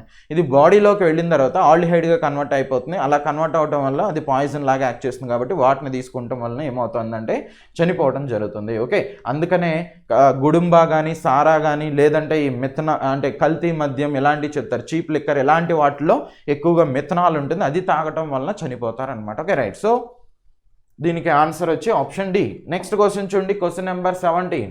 The element with the highest electron configuration అత్యధిక ఎలక్ట్రాన్ విన్యాసం కలిగినటువంటి ఆ మూలకం ఏది? రైట్, సో వీటికి మనం పీరియాడిక్ టేబుల్లో ఉన్న అన్ని మూలకాలను నేర్చుకోవాల్సిన అవసరం లేదు. సో ఇది ఇక్కడ మీరు అబ్జర్వ్ చేయొచ్చు. వీటిని ఒక ఆర్డర్లో కనుక రాసామనుకోండి, ఫ్లోరిన్, క్లోరిన్, బ్రోమిన్, అయోడిన్ అనేటువంటి దాన్ని తీసుకుంటాం. అత్యధిక ఎలక్ట్రాన్ విన్యాసం అంటున్నాడు. సో దానికి ఆన్సర్ అనేటువంటిది ఏం తీసుకుంటాం? ఆప్షన్ సి అనేటువంటి దాన్ని కన్సిడర్ చేస్తాం. ఎందుకనంటే చూడండి, సో ఇది 7th group are 7th A group అంటాం, లేదంటే వీటిని 17th గ్రూప్ అనేటువంటిదిగా చెప్తారు. 17th group. సో వీటిని హాలోజెన్స్ అంటారు, హాలోజెన్స్గా చెప్తాం. హాలోజెన్స్ అంటే సీ నుంచి ఏర్పడతాయి కాబట్టి, హాలో అంటే సముద్రం అనమాట, సముద్రం నుంచి ఏర్పడేటువంటి లవణాలు కాబట్టి వీటిని ఏమంటారు అంటే హాలోజెన్స్ అంటారు. ఓకే, సో ఫ్లోరిన్ అనేటువంటి తీసుకుంటే అటామిక్ నెంబర్ ఎంత ఉంటుంది? 9 ఉంటుంది. సో దీనికి ఒక 8 అనేటువంటిది కలిపారనుకోండి, 8 అనేటువంటిది యాడ్ చేస్తే అప్పుడు మనకి ఏమొస్తుంది? 17 అనేటువంటిది వస్తుంది. ఓకే, సో ఈ 17కి 18 అనేటువంటి దాన్ని యాడ్ చేసాం అనుకోండి, 18 అనేది యాడ్ చేస్తే అప్పుడు మనకి ఎంత వస్తుందండి? 35 అనేటువంటిది వస్తుంది. 35. ఈ 35కి ఇంకొక 18 అనేటువంటి దాన్ని యాడ్ చేసాం అనుకోండి, ఎస్పెషల్లీ మనకి 53 అనేటువంటిది వస్తుంది. ఓకే, అంటే అటామిక్ నెంబర్ అనేటువంటిది ఇంక్రీజ్ అయితే, ఓకే ఇదంతా కూడా ఏంటవి? అటామిక్ నెంబర్, పరమాణు సంఖ్య అంటాం. పరమాణు సంఖ్య అటామిక్ నెంబర్ అనేటువంటిదిగా తీసుకుంటాం. సో పరమాణు సంఖ్య పెరిగితే ఎలక్ట్రాన్ విన్యాసం కూడా ఏమవుతుంది? అత్యధికంగా ఉంటుంది అనమాట. కాబట్టి ఇక్కడ ఆన్సర్ అనేది అయోడిన్గా తీసుకుంటాం. ఈ అయోడిన్ లోపం వల్ల వచ్చేటువంటి జబ్బుని ఏమంటారు అంటే గాయిటర్గా చెప్తారు. గాయిటర్. ఓకే, సో గాయిటర్ అనేటువంటి తీసుకుంటారు. సో బ్రోమిన్ అనేటువంటి తీసుకుంటే దీన్ని రెడ్ లిక్విడ్ అంటారు. Red liquid. సో ద్రవ రూపంలో ఉన్నటువంటి జనరల్గా వాయువులన్నీ కూడా ఎలా ఉండాలి? వాయువులన్నీ కూడా ఇలాంటి హాలోజన్స్ అన్నీ కూడా ఎలా ఉండాలంటే వాయు రూపంలో ఉండాలి. కానీ ఈ బ్రోమిన్ మాత్రం ఏ రూపంలో ఉంటుందంటే ద్రవ రూపంలో ఉంటుంది.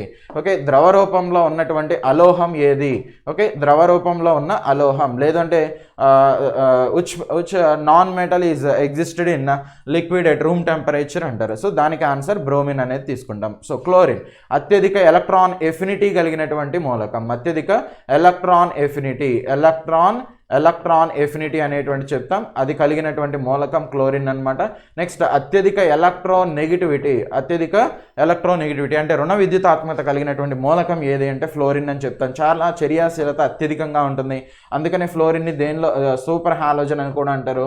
Super halogen. సో దీన్ని దేనిలో భద్రపరుస్తారు అంటే సో టెఫ్లాన్ ఇలాంటి వాటితో కోటింగ్ ఇచ్చినటువంటి కంటైనర్లో, టెఫ్లాన్తో కోటింగ్ ఇచ్చినటువంటి కంటైనర్స్లో, లేదు అంటే గుట్టా పార్చా అనేటువంటిదిగా చెప్తారు. గుట్టా పార్చా. ఓకే, సో గుట్టా పార్చా అనేటువంటిది ఇలాంటి మెటీరియల్స్, ఈ రెండు కూడా ఏంటంటే పాలిమర్స్ అనమాట. ఈ పాలిమర్స్తో కోటింగ్ ఇచ్చినటువంటి వాటిలో మాత్రమే వీటిని ఫ్లోరిన్ అనేటువంటిది మాత్రం స్టోర్ చేస్తారు. Okay right, so next question చూడండి, question number 39. an element of atomic number 16 will belong to the period of the periodic table అంటున్నాడు. పరమాణు సంఖ్య 16 కలిగినటువంటి మూలకం ఆవర్తన పట్టిక యొక్క డాష్ పీరియడ్కు చెందింది.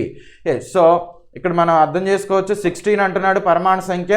సో దీన్ని ఎప్పుడు కూడా ఎలా రాసుకోవాలి అంటే దానికి నియరెస్ట్ నోబెల్ గ్యాస్ ఏదైతే ఉందో, నియరెస్ట్ అంటే ఆల్రెడీ క్రాస్ అయిపోయి రావాలన్నమాట. ఓకే, సో 16 మనకి 2 అనేటువంటిది హీలియం కాన్ఫిగరేషన్, సో నెక్స్ట్ 10 అనేటువంటిది తీసుకుంటే neon configuration.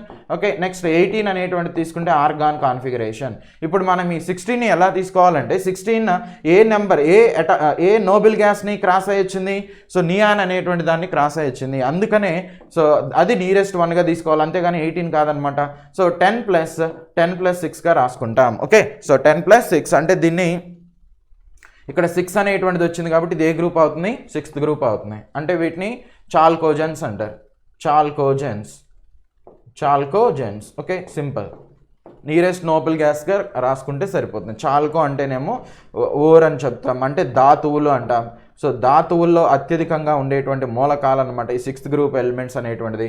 Oxygen, sulphur, సెల్యూరియం, tellurium, polonium ఇలాంటి వాటిని తీసుకుంటాం. సో మనకు వాడు ఇచ్చింది సల్ఫర్. ఓకే, సో సల్ఫర్ ఇచ్చాడు, రైట్. సో దానికి అల్లం ఎలాంటి స్మెల్ వస్తుందో సేమ్ అది, అంటే గార్లిక్ ఆర్డర్ అనేటువంటిది వస్తుంది. సో అది కూడా examination point of view important. Okay, so next question చూడండి. Question number 71. Dash is semiconductor అంటున్నాడు. ఓకే, సో ఈ క్రింది వాళ్ళలో అర్ధవాహకం ఏది? ఎస్, దీనికి ఆన్సర్ వచ్చేసరికి జెర్మేనియం అనేటువంటి దాన్ని కన్సిడర్ చేస్తాం. అర్ధవాహకం, సెమీ కండక్టర్స్. ఓకే, సో ఈ సెమీ కండక్టర్స్ అనేటువంటిది తీసుకుంటే సెమీ కండక్టర్స్కి ఉన్నటువంటి అర్ధవాహకాలకు ఉన్నటువంటి స్పెషాలిటీ ఏంటండి? ఇవి లో టెంపరేచర్ దగ్గర, ఓకే, సో లో టెంపరేచర్, సో అత్యల్ప ఉష్ణోగ్రత దగ్గర ఇవి ఎలా పనిచేస్తాయి? విద్యుత్ బంధకాల్లాగా పనిచేస్తాయి. విద్యుత్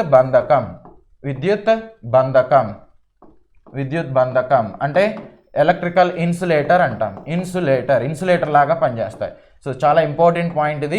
నెక్స్ట్ అదే హై టెంపరేచర్ దగ్గర తీసుకుంటే అత్యధిక ఉష్ణోగ్రత వద్ద సెమీ కండక్టర్స్ అనేటువంటిది ఎలక్ట్రికల్ కండక్టర్ లాగా పనిచేస్తాయి. ఎలక్ట్రికల్ కండక్టర్ అంటే విద్యుత్ వాహకాల్లాగా పనిచేస్తాయి. విద్యుత్ వాహకాల్లాగా పనిచేస్తాయి అనమాట. Okay, right. ఈ సెమీ కండక్టర్స్ని వేటితో తయారు చేస్తారు అంటే వీటిలో 2 రకాలు ఉంటాయి. ఒకటి పీ టైప్ సెమీ కండక్టర్, ఇంకోటి ఎన్ టైప్ సెమీ కండక్టర్ అంటాం.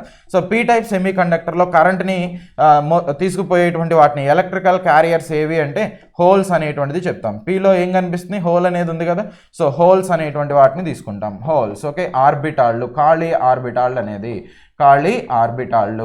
ఆర్బిటాళ్ళు. Okay, right. సో అదే ఎన్ టైప్ అనేటువంటి తీసుకుంటే దీనిలో కరెంట్ని తీసుకుపోయేటువంటివి ఏంటంటే ఎలక్ట్రాన్స్, స్వేచ్ఛ ఎలక్ట్రాన్లు అనేటువంటిది ఫ్రీ ఎలక్ట్రాన్స్గా చెప్తాం. ఈ పీ టైప్ సెమీ కండక్టర్స్ ఎలా ఏర్పడతాయి? 4th గ్రూప్ మూలకాలకి ఎస్పెషల్లీ 3rd గ్రూప్ మూలకాలని కలిపితే ఏర్పడతాయి. సో అదే ఎన్ టైప్ సెమీ కండక్టర్స్ అనేటువంటి తీసుకుంటే 4th group ఎలిమెంట్స్కి 5th group elements అనేటువంటి వాటిని కలిపినప్పుడు ఏర్పడతాయి అనమాట. సో ఇలా వచ్చినటువంటి వాటిని P type semiconductor, N type semiconductor అంటాం. ఈ రెండింటిని కలిపితే మనకి ఏమొస్తుంది? పిఎన్ అనేటువంటిది, లేదంటే పిఎన్పి అనేటువంటిది, ఎన్పిఎన్ అనేటువంటిది, ఇలాంటి సెమీ కండక్టర్స్ అనేటువంటిది ఫామ్ అవుతాయి. వీటిని ట్రాన్సిస్టర్స్ ఇలాంటి వాటిలో, రెక్టిఫైర్ ఇలాంటి వాటిలో జనరల్గా యూజ్ చేస్తూ ఉంటాం. Okay, right. సో ఇక్కడ 4th గ్రూప్ అంటున్నాం. 4th గ్రూప్, 3rd గ్రూప్ అంటే చూడండి, 3rd గ్రూప్ అనేది తీసుకుంటే boron, aluminium, gallium, indium, thallium ఇలాంటి వాటిని చెప్తాం. సో థాలియం ఇలాంటివి. అదే 4th గ్రూప్ అనేవి కన్సిడర్ చేస్తారు అనుకోండి, కార్బన్, సిలికాన్, జెర్మేనియం, టిన్, లెడ్ అనేటువంటి దాన్ని కన్సిడర్ చేస్తాం. అదే 5th గ్రూప్ కనుక తీసుకున్నారు అనుకోండి, 5th గ్రూప్ అంటే వాటిలో ఏముంటాయి? ఆర్ 15th గ్రూప్ అంటారు వీటిని. సో దీన్ని 4th ఆర్ 14th గ్రూప్ అనేటువంటిదిగా చెప్తాం. Okay, right. సో దీనిలో ఏముంటాయి అంటే nitrogen, phosphorus, arsenic, antimony, bismuth అనేటువంటిదిగా కన్సిడర్ చేస్తాం. ఓకే, సో యాంటిమోనీ, బిస్మత్ అనేటువంటిదిగా కన్సిడర్ చేస్తాం అనమాట. సో ఇక్కడ ఉన్నటువంటి ఆర్సెనిక్ మూలకం సో సిలికాన్తో కలిసింది అనుకోండి, అప్పుడు మనకి ఎన్ టైప్ అనేటువంటిది వస్తుంది. అదే పీ టైప్ కావాలంటే సిలికాన్ అనేటువంటిది బోరాన్ కానీ, గాలియం, అల్యూమినియం ఇలాంటి వాటితో జనరల్గా వాటిని డోపింగ్ అనేటువంటిది చేస్తారు. Okay, right. సో దీన్ని ఇలా తీసుకుంటాం. Okay, right. So next question చూడండి. Question number 76. The electronic configuration of 4 elements is given below. which one among the following will be more electronegative అంటున్నాడు. ఓకే, ఈ క్రింది వాళ్ళలో ఎక్కువ రుణ విద్యుతాత్మకత కలిగినటువంటి మూలకం ఏది అంటున్నాడు. Okay, right. సో ఇక్కడ మీరు అబ్జర్వ్ చేయొచ్చు, అల్యూమినియం అనేటువంటిది ఇచ్చారు, అల్యూమినియం. ఓకే, సో బోరాన్ కింద ఉంటుంది. నెక్స్ట్ కార్బన్ అనేటువంటిది తీసుకుంటే దాని కింద సిలికాన్ అనేటువంటిది చెప్తాం. నైట్రోజన్ అనేటువంటిది తీసుకుంటే దాని కింద ఫాస్ఫరస్ అనేది నెక్స్ట్ నైట్రోజన్ తర్వాత ఆక్సిజన్, దాని కింద సల్ఫర్ అనేటువంటిది వస్తుంది. సో ఫ్లోరిన్ అనేటువంటిది తీసుకుంటే దాని కింద క్లోరిన్. ఇక్కడ ఇచ్చిన ఎలిమెంట్స్ ఏమని ఒకసారి చెక్ చేయండి. అల్యూమినియం అనేటువంటిది ఇచ్చారు. నెక్స్ట్ వన్ కనుక తీసుకున్నట్లయితే పాస్పరస్ అనేటువంటిది ఇచ్చారు. నెక్స్ట్ క్లోరిన్ అనేటువంటిది ఇచ్చారు. నెక్స్ట్ సల్ఫర్ అనేటువంటిది ఇచ్చారు. అంటే ఒకే పీరియడ్లో ఉన్నటువంటి వాటిని ఇచ్చారు. పీరియడ్లో లెఫ్ట్ నుంచి రైట్కి వెళ్తే ఓకే, ఎడమ నుంచి కుడికి వెళ్ళినప్పుడు ఎప్పుడు కూడా ఏమవుతుందండి, రుణ విద్యుతాత్మకత అనేటువంటిది ఇంక్రీజ్ అవుతుంది. ఓకే, సో క్లోరిన్కి అత్యధిక రుణ విద్యుతాత్మకత ఉంటుంది వీడిచ్చినటువంటి 4 అందుకని ఆప్షన్ సి అనేటువంటి దాన్ని కన్సిడర్ చేస్తాం. ఓకే, అప్రాక్సిమేట్లీ దాని వాల్యూ ఎలక్ట్రాన్ నెగటివిటీ 3 ఉంటుందన్నమాట. ఎలక్ట్రోనెగటివిటీని రుణ విద్యుతాత్మకతని దేంతో కొలుస్తారు? పౌలింగ్ స్కేల్. ఓకే, పౌలింగ్ స్కేల్ అనేటువంటి దాన్ని వినియోగిస్తారు. పౌలింగ్ స్కేల్. Okay right. సో ఇది ఇక్కడ ఉన్నటువంటి కాన్సెప్ట్. నెక్స్ట్ క్వశ్చన్ చూడండి, question number 85. Dash is not acidic అంటున్నాడు. ఈ క్రింది వానిలో ఆమ్లం కానిది ఏది? ఆమ్లం కానిది ఏది? ఎస్, మీరు అబ్జర్వ్ చేయొచ్చు, ఆప్షన్ బి అనేటువంటి దాన్ని కన్సిడర్ చేస్తాం. ఎందుకని ఒకసారి చూడండి. సో మీరు ఈ గ్రూప్ ఎలిమెంట్స్ కనుక తీసుకున్నట్లయితే బోరాన్, నెక్స్ట్ బోరాన్ తర్వాత కార్బన్, నైట్రోజన్, ఆక్సిజన్ తర్వాత ఫ్లోరిన్ అనేది వస్తుంది. నెక్స్ట్ ఎలిమెంట్స్ చూడండి ఏముంటాయో. బోరాన్ కింద అల్యూమినియం, సిలికాన్, పాస్పరస్ అనేది, సల్ఫర్, క్లోరిన్ ఇలాంటివి తీసుకుంటాం. సో ఇదేమో 3rd group are 13th group అంటాం, 4th group, 5th group. Okay, next ఇది 6th గ్రూప్ అనేటువంటిది, ఇది 7th గ్రూప్ అనేటువంటిది చెప్తాం. ఓకే, సో ఏ గ్రూప్ మూలకం అన్ని బంధాలని ఏర్పరచాలి. ఒకవేళ అన్ని బంధాలని ఏర్పరిస్తే దానికి ఎటువంటి స్వభావం ఉండదు. అలా కాకుండా దానికంటే ఎక్కువ కానీ తక్కువ కానీ ఏర్పరిస్తే రైట్, సో దానికి స్వభావం అనేటువంటిది మారిపోతుంది. అంటే నేనేమంటున్నానంటే మీరు ఇక్కడ అబ్జర్వ్ చేయొచ్చు, కార్బన్ అనేటువంటిది తీసుకుంటే ఇది ఏ గ్రూప్ మూలకం? 4th గ్రూప్ మూలకం కాబట్టి ఎన్ని బాండ్స్ ఫామ్ చేయాలి? 4 బాండ్స్ని ఫామ్ చేయాలి. అంటే ఇక్కడ చూడొచ్చు మీరు 4 బాండ్స్ ఫామ్ చేసింది. సో 4 బాండ్స్ని ఫామ్ చేసింది కాబట్టి దీనికి ఎటువంటి స్వభావం అనేది ఉండదు, తటస్థంగా ఉంటుంది. కానీ మీరు ఈ యాంటిమోనీ అనేటువంటిది కానీ పాస్పరస్ ఇలాంటి వాటిని తీసుకున్నారనుకోండి, పాస్పరస్ ఏ గ్రూప్ అండి? 5th group. అంటే ఫార్ములా అనేటువంటిది 5th గ్రూప్ కాబట్టి దీని పక్కన ఏదో సంథింగ్ ఏ అనేటువంటి ఎలిమెంట్ ఉంది. అది ఉంటే ఎన్ని ఉండాలి? 5 ఉండాలి. అలా 5 ఉంటే అప్పుడు దానికి తటస్థ స్వభావం ఉంటుంది. కానీ ఇక్కడ చూడండి 4 ఉన్నాయి, లేదంటే 3 ఉన్నాయి. కాబట్టి ఇప్పుడు ఏం చెప్తాం? ఈ రెండింటికి కూడా ఆమ్ల స్వభావం ఉందనేటువంటి చెప్తాం. నెక్స్ట్ ఇక్కడ ఇచ్చినటువంటి యాంటిమోనీ ఇలాంటి వాటిని తీసుకుంటే అది కూడా 5th గ్రూప్ అనేటువంటిదిగా కన్సిడర్ చేస్తాం. ఓకే, సో దానికి కూడా 5 బాండ్స్ అనేటువంటిది ఉండాలి. కానీ ఇక్కడ ఎన్ని ఉన్నాయంటే 4 బాండ్స్ అనేటువంటిదే ఉన్నాయి.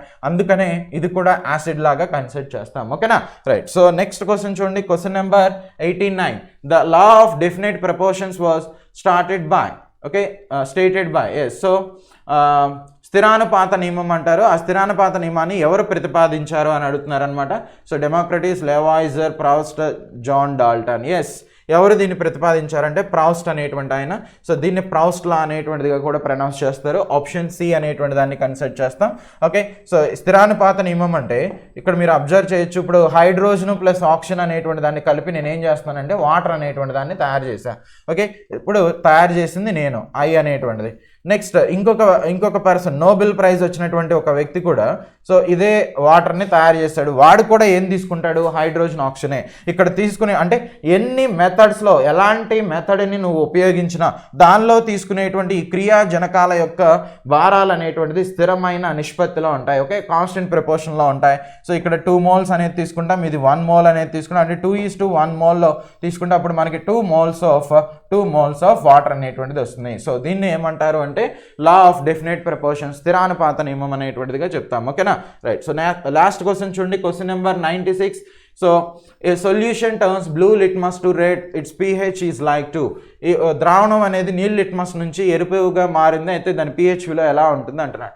మీరు ఇక్కడ కనిపించాల్సింది టోటల్ సెంటెన్స్లో మీకు కనిపించాల్సింది so turns to red. Okay, so రెడ్గా కనుక వస్తే, బ్లూగా వస్తే బేస్ అంటారు. నువ్వు ఏ పేపర్ అయినా వాడు, బ్లూగా వస్తే బేస్ అంటాం. అదే రెడ్గా కనుక వచ్చింది అనుకోండి, అప్పుడు దాన్ని ఏమని చెప్తారంటే యాసిడ్ అంటారు. ఓకే, రెడ్ కలర్లోకి టర్న్ అయితే దాన్ని యాసిడ్గా చెప్తాం. సో యాసిడ్కి pH వాల్యూ ఎప్పుడు కూడా <7 అనేటువంటిది ఉంటుంది. ఇక్కడ ఇచ్చినటువంటి వాటిలో ఆప్షన్ సి అనేటువంటి దాన్ని కన్సిడర్ చేస్తారు. మీరు pH స్కేల్ అనేటువంటిది కనుక తీసుకున్నట్లయితే దీన్ని సోరెన్సన్ అనేటువంటి సైంటిస్ట్ ఇంట్రడ్యూస్ చేయడం జరిగింది. సో ఇక్కడ 7 ఉంటుంది, ఇది 14 అనేటువంటిది ఉంటుంది, ఇది 0. సో 7 నుంచి 0కి వెళ్తుంటే ఎసిడిక్ నేచర్ ఎప్పుడు కూడా ఇంక్రీజ్ అవుతుంది. అవుతుందంట. అంటే below 7 pH value less than 7 ఉంటే వాటినేమో యాసిడ్స్ అంటారు. అదే pH వాల్యూ గ్రేటర్ దాన్ 7 అనేటువంటిది ఉంటే వాటిని బేసిస్ అనేటువంటిదిగా చెప్తారు. ఓకే, అదే pH వాల్యూ ఎగ్జాక్ట్గా 7 అనేటువంటిది ఉంటే వాటిని న్యూట్రల్, తటస్థం అనేటువంటిదిగా చెప్తారు, న్యూట్రల్. ఓకే, కాబట్టి ఇక్కడ ఆన్సర్ అనేటువంటిది ఏమవుతుందండి? సో లెస్ దాన్ 7 ఉన్నటువంటిది ఓన్లీ 6 కాబట్టి దాన్ని కన్సిడర్ చేస్తాం. ఓకేనా, రైట్. సో ఓవరాల్గా వీటిలో ఉన్నటువంటి కాన్సెప్ట్స్ ఇవి, right. Thank you. Hi students, welcome to IAC online classes. This is your Vijay sir. So ఈ వీడియోలో మనం ఆర్ఆర్సీ గ్రూప్ డి 28 సెప్టెంబర్ 2018కి సంబంధించినటువంటి షిఫ్ట్ 1 బయాలజీ క్వశ్చన్స్ యొక్క బైలింగ్వల్ వీడియో ఎక్స్ప్లెనేషన్ చూద్దాం. సో మీ మొదటి ప్రశ్న, dash mutation is not hereditary, dash ఉత్పరివర్తనం వంశపారంపర్యంగా సంక్రమించదు. A deletion, B insertion, C somatic, D duplication. So deletion, insertion, somatic, duplication ఇవి ఆప్షన్స్ ఇచ్చున్నాడు. మరి ఇక్కడ అసలు మనకు ఫస్ట్ ఈ క్వశ్చన్కి ఆన్సర్ చేయాలి అంటే we should know what is meant by mutation. ఉత్పరివర్తనము అంటే ఏంటి? సో మీకు గత వీడియోస్లో కూడా మనం దీనికి సంబంధించి కొన్ని బిట్స్ వచ్చినప్పుడు చెప్పున్నాను. ప్రతి సజీవ కణంలో మనం చూసుకున్నప్పుడు in a living cell definitely nucleic acid is present. A nucleic acid either it is made up of DNA or RNA. So డిఎన్ఏను ఆర్ఎన్ఏను కలిగి ఉంటాయి న్యూక్లిక్ యాసిడ్స్ తీసుకున్నప్పుడు. ఎక్కువ శాతము జీవులలో డిఎన్ఏ ఉంటుంది కాబట్టి డిఎన్ఏను జన్యు పదార్థంగా, జెనెటిక్ మెటీరియల్గా చెప్తాం. ఈ న్యూక్లిక్ యాసిడ్ అనేది కేంద్రక ఆమ్లము ఏమవుతుంది? న్యూక్లియోటైడులతో తయారవుతుంది, న్యూక్లియోటైడ్స్. ఓకే, ఆ న్యూక్లియోటైడ్స్ తీసుకున్నప్పుడు అందులో మనకు నైట్రోజన్ బేసెస్ ఉంటాయి. ఆ నైట్రోజన్ బేసెస్ తీసుకున్నప్పుడు అడినైన్, గ్వానిన్,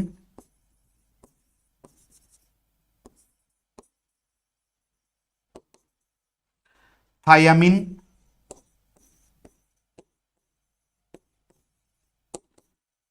సైటోసిన్.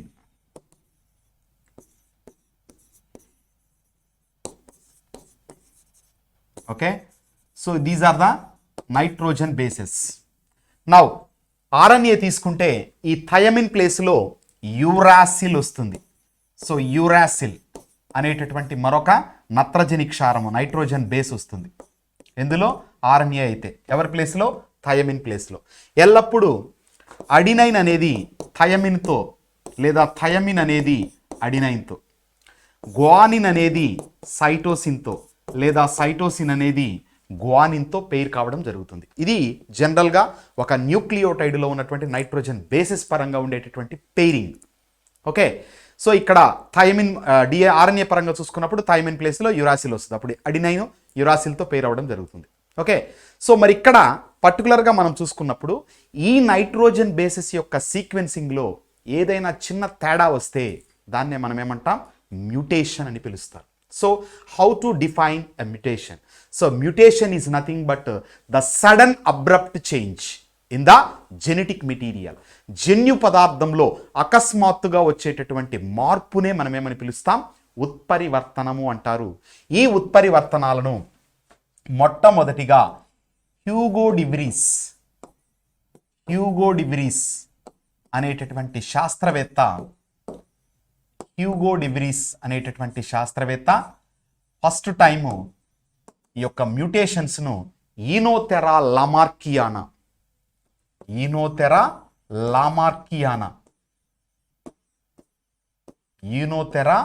లామార్కియానా అనేటటువంటి మొక్కలో మొట్టమొదటిగా గుర్తించాడు. Okay, so this is the first remarkable contribution from the Hugo de Vries. So ఇతని తర్వాత అనేక మంది శాస్త్రవేత్తలు ఈ మ్యూటేషన్స్కి సంబంధించి స్టడీ చేశారు. అందులో భాగంగా ఎక్స్ కిరణాలను ఉపయోగించి, ఓకేనా, బై యూజింగ్ ద ఎక్స్ కిరణాలను ఉపయోగించి ఈ యొక్క మ్యూటేషన్స్ను క్రియేట్ చేశాడు, అంటే ఇండ్యూస్ చేశాడు. సో అలా మ్యూటేషన్స్ను సృష్టించినటువంటి శాస్త్రవేత్త ఎవరు అంటే జీజే ముల్లర్.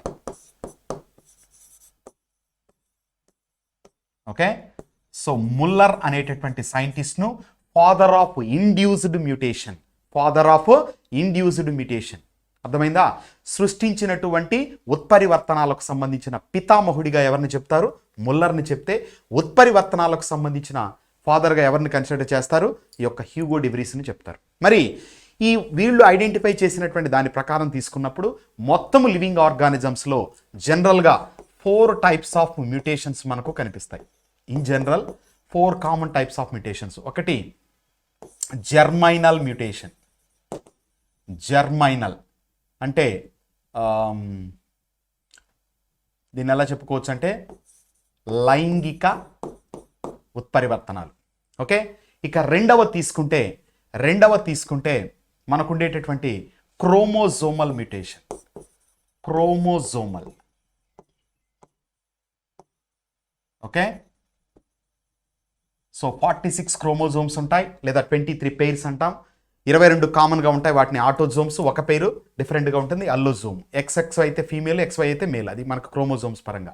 ఓకేనా? మొట్టమొదటిగా ఈ యొక్క క్రోమోజోమ్స్ను హాఫ్ మీస్టర్ కనుక్కున్నాడు. ఓకే, సో మరి ఇక్కడ క్రోమోజోమల్ మ్యూటేషన్ అనేది సెకండ్ టైప్గా చెప్పుకోవచ్చు. ఇక థర్డ్ వచ్చేసి పాయింట్ మ్యూటేషన్. Point mutation. ఓకేనా? Point mutation. ఇక ఫోర్త్ వన్ వచ్చేసి frame shift mutation. Frame shift mutation. Okay, so frame shift mutation. ఇలా 4 రకాలుగా మనకు మ్యూటేషన్స్ అనేవి ఉంటాయి. Germinal mutation, chromosomal mutation, point mutation, frame shift mutation. మరి ఇక్కడ జర్మైనల్ మ్యూటేషన్ తీసుకుంటే జన్యుపరంగా అనువంశికంగా అంటే ఒక పేరెంట్స్ నుంచి వారి యొక్క సంతానానికి ఆఫ్ స్ప్రింగ్స్కు వచ్చేటటువంటి యొక్క సెల్స్ ద్వారా వచ్చే మ్యూటేషన్స్ని ఏమంటామంటే జర్మైనల్ మ్యూటేషన్స్ అంటాము. బై బర్త్ ఇవి క్రియేట్ అవుతాయి. ఓకే, సో తర్వాత క్రోమోజోమల్ మ్యూటేషన్స్. ఈ క్రోమోజోమల్ మ్యూటేషన్స్ తీసుకున్నప్పుడు క్రోమోజోమ్స్ యొక్క నంబరు తగ్గడం కానీ పెరగడం కానీ ఏదో ఒకటి ట్రాన్స్ఫర్ అవ్వడం కానీ అంటే స్థానాంతరం చెందడం కానీ ఇలాంటి పరిస్థితులు సంభవిస్తే క్రోమోజోమ్స్ పరంగా that is called chromosomal mutation. ఓకేనా? మనకు ఈ జర్మైనల్ మ్యూటేషన్స్ పరంగా చూసుకున్నప్పుడు పర్టికులర్గా తీసుకుంటే అన్ని రకాల జన్యు వ్యాధులు, జెనెటిక్ డిసీజెస్ అనేవి మనం చెప్పుకోవచ్చు. ఓకే, తర్వాత ఇలాంటిదే సొమాటిక్ సెల్స్లో కూడా జరుగుతుంది. సొమాటిక్ సెల్స్లో కనుక అది జరిగితే అంటే శాఖీయ కణాలలో జరిగితే దాన్ని సొమాటిక్ మ్యూటేషన్ అని పిలుస్తారు. మనము క్యాన్సర్ను ఒక సొమాటిక్ మ్యూటేషన్గా ఎగ్జాంపుల్గా తీసుకోవచ్చు. అయితే ఈ సొమాటిక్ క్యాన్సర్స్ అనేటటువంటివి వంశపారంపర్యంగా సంక్రమించడం చాలా అరుదుగా కనబడుతుంది, రేర్గా. ఇన్ఫ్యాక్ట్ 99.9% ఛాన్సెస్ తక్కువ, ఎక్కడో ఫ్రాక్షన్ ఆఫ్ పర్సంటేజ్ మనకు స్ప్రెడ్ అవ్వడానికి సంక్రమించడానికి అవకాశం ఉంటుంది. ఓకే, ఇక క్రోమోజోమల్కి వచ్చినప్పుడు క్రోమోజోమల్ నంబర్ తగ్గడం కానీ పెరగడం కానీ చెప్పాను. మరి వీటి పరంగా చూసుకున్నప్పుడు మనము పర్టికులర్గా తీసుకుంటే క్లైన్ఫెల్టర్ సిండ్రోమ్ అంటాం. క్లైన్ఫెల్టర్ సిండ్రోమ్లో ఏమవుతుంది, అడిషనల్గా ఇంకొక ఎక్స్ క్రోమోజోమ్ వచ్చి చేరుతుంది.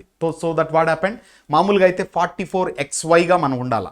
44XY అయితే మేల్ అవుతుంది, అవునా కదా? 44 ఆటోజోమ్స్ XY అంటే మేల్, ఇది కాన్ఫిగరేషన్. కానీ ఇక్కడ ఏమవుతుంది, అడిషనల్గా మరొక ఎక్స్ క్రోమోజోమ్ వచ్చి చేరుతుంది. కాబట్టి ఏమవుతుంది, ఒక పురుషునిలో స్త్రీ లక్షణాలు అభివృద్ధి చెందుతాయి. అర్థమైందా? So that is called Klinefelter syndrome అని పిలుస్తాం. అలాగే మనం తీసుకుంటే టర్నర్ సిండ్రోమ్. ఈ టర్నర్ సిండ్రోమ్లో ఏమవుతుంది, 44 ఆటోజోమ్స్ యాజ్ యూజువల్గా ఉంటాయి, కానీ ఇక్కడ ఏమవుతుంది, ఒక ఎక్సే ఉంటుంది. ఓకేనా? ఒక ఎక్సే ఉండడం ద్వారా ఏమవుతుంది, ఇంకొక ఎక్స్ లేకపోవడం ద్వారా స్త్రీ లక్షణాలు అంటే అసంపూర్ణంగా అభివృద్ధి చెందిన స్త్రీలను ఈ యొక్క టర్నర్ సిండ్రోమ్లో మనం ఐడెంటిఫై చేయొచ్చు. ఓకే, అంటే అక్కడ 45 ఉంటాయి. మరి క్లైన్ఫెల్టర్కి వచ్చినప్పుడు 47 క్రోమోజోమ్స్, 1 అడిషన్ క్రోమోజోమ్ యాడ్ అయిపోయింది. క్లియర్? అలా క్రోమోజోమల్ మ్యూటేషన్స్ అనేవి వస్తాయి. తర్వాత పాయింట్ మ్యూటేషన్ తీసుకున్నప్పుడు ఒక నిర్దిష్ట ప్రాంతంలో ఒక సింగిల్ పాయింట్లో, ఓకేనా, ఇప్పుడు మనం చూసినటువంటి ఒక పెయిరింగ్లో ఎక్కడో ఒక చోట ఒక సింగిల్ పాయింట్ దగ్గర ఏమవుతుంది, చేంజ్ అనేది జరుగుతుంది. That is called point mutation అని పిలుస్తారు. ఈ యొక్క పాయింట్ మ్యూటేషన్ పరంగా చూసుకున్నప్పుడు best examples sickle cell anaemia, కొడవలి కణ రక్తహీనత అంటాం. సికిల్ సెల్ అనీమియా, కొడవలి కణ రక్తహీనత, కొడవలి కణ రక్తహీనత, సికిల్ సెల్ అనీమియాగా చెప్తాం. ఓకే, ఇక దీంతో పాటు మనకు తలసీమియా. సో హెమోగ్లోబిన్ అసాధారణంగా తగ్గిపోయేటటువంటి డిసీజ్నే తలసీమియా అంటారు. So that is example for point. ఇక ఫ్రేమ్ షిఫ్ట్ మ్యుటేషన్కి వచ్చినప్పుడు ఇక్కడ ఈ ఫ్రేమ్ షిఫ్ట్ మ్యుటేషన్కు పాయింట్ మ్యుటేషన్కు ఉన్న డిఫరెన్స్, ఒక నిర్దిష్ట ప్రాంతంలో చేంజ్ జరిగితే సీక్వెన్స్లో పాయింట్ మ్యుటేషన్గా చెప్తున్నాం. అలాంటిదే ఇక్కడ ఆ పర్టికులర్ పాయింట్లో డిలీషన్ కానీ ఇన్సర్షన్ కానీ ఓకేనా, తర్వాత ట్రాన్స్ఫర్ కానీ ఇలా ఏదో ఒకటి జరిగినప్పుడు దాన్ని ఏమంటామంటే ఫ్రేమ్ షిఫ్ట్ మ్యుటేషన్ అని పిలుస్తారు. క్లియర్? సో మరి ఇక్కడ మనం చూసుకున్నప్పుడు ఈ ఫ్రేమ్ షిఫ్ట్ మ్యుటేషన్లోనే డిలీషన్ ఉండొచ్చు, ఇన్సర్షన్ ఉండొచ్చు, ఓకేనా, డూప్లికేషన్ కూడా జరగవచ్చు. మరి ఈ యొక్క మ్యుటేషన్స్ అనేటటువంటివి ఓకేనా ఖచ్చితంగా జన్యుపరంగా సంక్రమించేవి, ఓకేనా, జర్మైనల్ సెల్స్లో కలిగేటటువంటి మార్పులు కాబట్టి డెఫినెట్గా ఏమవుతాయి, ఒక తరం నుంచి మరొక తరానికి అంటే అనువంశికంగా హెరిడిటీ పరంగా సంక్రమించడానికి అవకాశం అనేది ఉంటుంది. But there is no chance for somatic mutations. So కాబట్టి ఆన్సర్ ఏమవుతుందండి, option C is the right answer for this question. Somatic mutations అనేటటువంటివి ఒక వ్యక్తి నుంచి ఇంకొక వ్యక్తి లేదా తల్లిదండ్రుల నుంచి సంతానానికి సంక్రమించడం అనేటటువంటిది అసాధారణంగా జరిగే ప్రక్రియ. సో కాబట్టి ఇక్కడ మనము ఆప్షన్ సిని ఏం చేయొచ్చు, ఆన్సర్గా తీసుకోవచ్చు. సో మ్యుటేషన్స్ అనగానే all these points should be in your mind. ఓకేనా? సో హ్యూగో డెవిరీస్ కానీ, జిజే ముల్లర్ కానీ, తర్వాత ఈ నైట్రోజన్ బేసిస్ పరంగా కానీ, so very very important points అనమాట. ప్రతి సెషన్లో కూడా మనకు దీని మీద బిట్ వస్తూ ఉంది కాబట్టి try to concentrate on this. And these are the 4 types of mutations. These are additional information for your knowledge purpose, right? ఇక next question, voluntary muscles are contained in the, నియంత్రిత కండరాలు ఎక్కడ ఉంటాయి? సో వాలంటరీ మజిల్స్ అంటే ఏంటి? The muscles which are working under our control, మన నియంత్రణలో మనకు తెలిసి మనము చెప్తుంటే. చూడండి ఇప్పుడు నా చేతులు కదులుతున్నాయి అంటే ఈ కండరాలు నేను చెప్పినట్టు వింటూ ఉన్నాయి. ఆగమంటే ఆగిపోతాయి, చూడండి ఆగే, ఓకేనా, కదులంటే కదులుతున్నాయి. So like that A muscles అయితే మన ఆధీనంలో పనిచేస్తాయో వాటినే వాలంటరీ మజిల్స్ అని పిలుస్తారు. ఈ యొక్క వాలంటరీ మజిల్స్నే స్ట్రయేటెడ్ మజిల్స్, రేఖిత కండరాలు అని పిలుస్తారు. ఓకే, వాలంటరీ మజిల్స్ని ఏమంటాము, రేఖిత కండరాలు అని పిలుస్తాం. ఈ రేఖిత కండరాలు అనడానికి కారణము, ఈ కండరాలను మనం పరిశీలన చేసినప్పుడు వీటిపైన చారల లాంటి నిర్మాణాలు మనకు కనిపిస్తాయి. అలా చారలు కలిగి ఉండడం ఏ కండరాల యొక్క లక్షణం అండి? రేఖిత కండరాలు, స్ట్రయేటెడ్ మజిల్స్ యొక్క లక్షణము. ఈ స్ట్రయేటెడ్ మజిల్స్ వల్లనే మనకు మూమెంట్ అనేది జరుగుతుంది కాబట్టి ఇవి ఎముకలకు అతుకుబడి ఉండి మా మూమెంట్స్లో హెల్ప్ చేస్తాయి కాబట్టి వీటిని అస్థి కండరాలు, స్కెలిటల్ మజిల్స్ అని కూడా పిలుస్తారు. ఓకే, సో ఇవి ఒక రకమైనటువంటివి. ఇక రెండవ రకమైన కండరాలను ఏమంటాం? స్మూత్ మజిల్స్ అంటారు. స్మూత్ మజిల్స్ లేదా అరేఖిత కండరాలు అని కూడా పిలుస్తారు. సో ఈ యొక్క అరేఖిత కండరాలు అనియంత్రిత కండరాలు, అంటే వీటి యొక్క చర్యలు మన ఆధీనంలో ఉండవు. అలా మన ఆధీనంలో లేనటువంటి కండరాలను ఏమంటాం? అనియంత్రిత కండరాలు అంటారు. ఫర్ ఎగ్జాంపుల్ ఇప్పుడు మీతో పాటు నేను మీకు క్లాస్ ఎక్స్ప్లెయిన్ చేస్తూ ఉన్నా అంటే నా బాడీలో బ్లడ్ సర్క్యులేట్ అవుతుంది బ్లడ్ వెజల్స్లో. ఈ బ్లడ్ వెజల్ యొక్క వ్యాసం ఏమవుతోంది, నా యొక్క ఇంటెన్సిటీ అంటే సౌండ్ పెంచడం కానీ తగ్గించే దాన్ని బట్టి ఏమవుతోంది, అది తగ్గడము పెరగడం. లేదా క్వశ్చన్ రాబోతుంది, నెక్స్ట్ ఏ క్వశ్చన్ రాబోతుంది, దానికి ఆన్సర్ ఎలా పెట్టాలి అనేటటువంటి మీ యొక్క చాటింగ్ పరంగా తీసుకున్నప్పుడు కూడా డెఫినెట్గా ఈ బ్లడ్ ప్రెషర్ ఇంక్రీజ్ అవ్వడం తగ్గడం అనేది, అంటే రక్త నాళాలలో ప్రవహించేటప్పుడు రక్తనాళ వ్యాసము తగ్గడం పెరగడం ఇలా జరుగుతూ ఉంది. మరి దాన్ని నేను ఆపగలనా? దాన్ని మనం ఆపగలమా? We cannot control. Why? Because it is made up of a involuntary muscle. ఓకేనా, అది స్మూత్ మజిల్ లేదా అరేఖిత కండరముతో తయారైంది. ఇక 3 తీసుకుంటే హృదయ కండరాలు. సో హృదయ కండరాలు అనేటటువంటి వాటిని మనము కార్డియాక్ మజిల్స్ అంటాం. మరి ఈ యొక్క కార్డియాక్ మజిల్స్ తీసుకున్నప్పుడు ఇవి చూడడానికి ఎలా ఉంటాయి? రేఖిత కండరాల లాగా ఉంటాయి. మరి రేఖిత కండరాలకు హృదయ కండరాలకు ఉన్న చిన్న డిఫరెన్స్ ఒకటి ఏంటి అంటే ఇవి బ్రాంచ్డ్, శాఖాయుతంగా ఉంటాయి. ఓకేనా, అలా శాఖాయుతంగా ఉండి చారలు కలిగి ఉంటాయి. చూడడానికి రేఖిత కండరాల లాగా ఉన్నా కూడా విధుల పరంగా ఎలా ఉంటాయి? అరేఖిత కండరాలలాగా పనిచేస్తాయి. క్లియర్? మరి ఇక్కడ మనకు ఈ 3 కండరాలకు సంబంధించి అవగాహన ఉంది కాబట్టి మరి వీటి పరంగా చూసుకున్నప్పుడు వాలంటరీ మజిల్స్, నియంత్రిత కండరాలు ఎక్కడ ఉంటాయి అంటున్నాడు. మరి హార్ట్లో వాలంటరీ మజిల్స్ ఉంటాయా? హార్ట్ను మనం ఆపగలమా? నో. కాబట్టి ఇక్కడ option A is not the considerable option. Option B తీసుకుంటే హైండ్ లింబ్ చరమాంగము అన్నాడు. సరే చూద్దాం. లివర్ తీసుకుంటే లివర్లో అంతర్గతంగా ఉండేటటువంటి భాగం, అంతర్గతంగా ఉన్నటువంటి భాగాలన్నింటిలో కండరాలు అనేవి మన ఆధీనంలో ఉండవు. సో దట్స్ వై లివర్ కానీ తర్వాత లంగ్ కానీ ఊపిరితిత్తులు ఇవన్నీ కూడా అంతర్గత భాగాలు. సో అంతర్గత భాగాల యొక్క చర్యల యొక్క నియంత్రణ మన ఆధీనంలో ఉండదు కాబట్టి అవి ఖచ్చితంగా దేంతో తయారవుతాయి? స్మూత్ మజిల్స్, అరేకిత కండరాలతో తయారవుతాయి. Now answer for the question is option B, hind limb అంటే చరమాంగము అనేటటువంటిది. ఇక్కడ చరమాంగం తీసుకుంటే కాల్డ్, పూర్వాంగం అంటే 4 లింబ్స్ అని వస్తాయి. ఓకేనా, చేతులు. అలా కాళ్ళల్లో తీసుకున్నప్పుడు ఏ కండరాలు ఉంటాయంటే నియంత్రిత కండరాలు ఉంటాయి. ఓకే, కాళ్ళల్లో ఉండే కండరాలనే మనము రేఖిత కండరాలని, అస్థి కండరాలని, నియంత్రిత కండరాలని ఓకేనా ఇలా పిలవడం అనేటటువంటిది జరుగుతుంది. క్లియర్? ఇక as per the latest CBSE text book ప్రకారం చూసుకున్నప్పుడు what is the number of the muscles, మొత్తము శరీరంలో ఉండే కండరాల సంఖ్య ఎంత అంటాడు. సో ఇంతకుముందు మనం చూసుకున్నప్పుడు 639 అనేది ఎక్కువగా మనకు కనబడేది, 639 మజిల్స్. ఇప్పుడు గుర్తుపెట్టుకోండి, more than 650 muscles, more than 650 muscles are present in the human body. మొత్తము కండరాలలో అతిపెద్ద కండరం వచ్చేసి gluteus maximus, gluteus maximus. Okay, so gluteus maximus is the biggest muscle. ఇది బుటక్స్లో ఉంటుంది, పిరుదులలో ఉంటుంది. ఓకేనా, తర్వాత స్టెపీడియస్, స్టెపీడియస్. ఈ స్టెపీడియస్ తీసుకున్నప్పుడు ఇది అతి చిన్న కండరము. ఈ స్టెపీడియస్ ఎక్కడ ఉంటుందండి? సో చెవిలో ఉన్నటువంటి కర్ణాంతరాస్తి, స్టేపస్ అనేటటువంటి ఎముక యొక్క అంటుకొని ఉండేటటువంటిది అనమాట. ఓకే, సో ఇది చెవిలో ఉంటుంది, ఇది బుటక్స్లో మనకు కనబడుతుంది. ఇది పెద్ద కండరము, చిన్న కండరం. మరి పొడవైన కండరము తీసుకుంటే సార్టోరియస్ అంటారు, ఇది ఫేమర్లో తొడలో ఉంటుంది. Okay, so that is about the muscles and their క్యారెక్టర్కి సంబంధించి చూసినప్పుడు ఓవరాల్గా ఉండేటటువంటి structure. So very very important points ఇక్కడ, గ్లూటియస్ మ్యాక్సిమస్, స్టెపీడియస్ కానీ తర్వాత సార్టోరియస్ కానీ. క్లియర్? తర్వాత అతి బలమైనటువంటి కండరం పరంగా చూసుకున్నా కూడా మనకు గ్లూటియస్ మ్యాక్సిమసే మనం చెప్పుకోవచ్చు. Right? So that is about explanation regarding this question. Now let us move on to the next one. Which one of the following groups produces naked seeds? క్రింది వాటిలో ఏవి కవచరహిత విత్తనాలను ఉత్పత్తి చేస్తాయి? మరి నేకెడ్ సీడ్స్ తీసుకుంటే the seeds which are not covered by seed coats, విత్తనములు చుట్టూ విత్తన కవచము గనక లేకుండా ఉంటే అటువంటి విత్తనాలను నేకెడ్ విత్తనాలు, నగ్న విత్తనాలుగా చెప్తారు. మరి నగ్న విత్తనాలు మనకు పుష్పించే మొక్కలలో మనకు మామూలుగా విత్తనాలు కనబడతాయి. ఆ పుష్పించే మొక్కలను మనం ఏం చేసాం, ఏమంటాము లేదా ఏం పేరుతో పిలుస్తాము అంటే ఫెనిరోగ్యామ్స్ అని పిలుస్తాం. ఓకే, పుష్పించే మొక్కలను ఏమని పిలుస్తాం? ఫెనిరోగ్యామ్స్ అని పిలుస్తాం. ఫెనిరోగ్యామ్స్. ఓకే, పుష్పించే మొక్కలను ఏమని పిలుస్తాం? ఫెనిరోగ్యామ్స్ అంటాం. ఈ ఫెనిరోగ్యామ్స్ని తీసుకున్నప్పుడు వీటిని 2 ప్రధాన సమూహాలుగా విభజించారు. ఒకటి జిమ్నోస్పర్మ్స్, 2 యాంజియోస్పర్మ్స్. ఓకే, జిమ్నోస్పర్మ్స్ వివృత బీజాలు, యాంజియోస్పర్మ్స్ ఆవృత బీజాలు.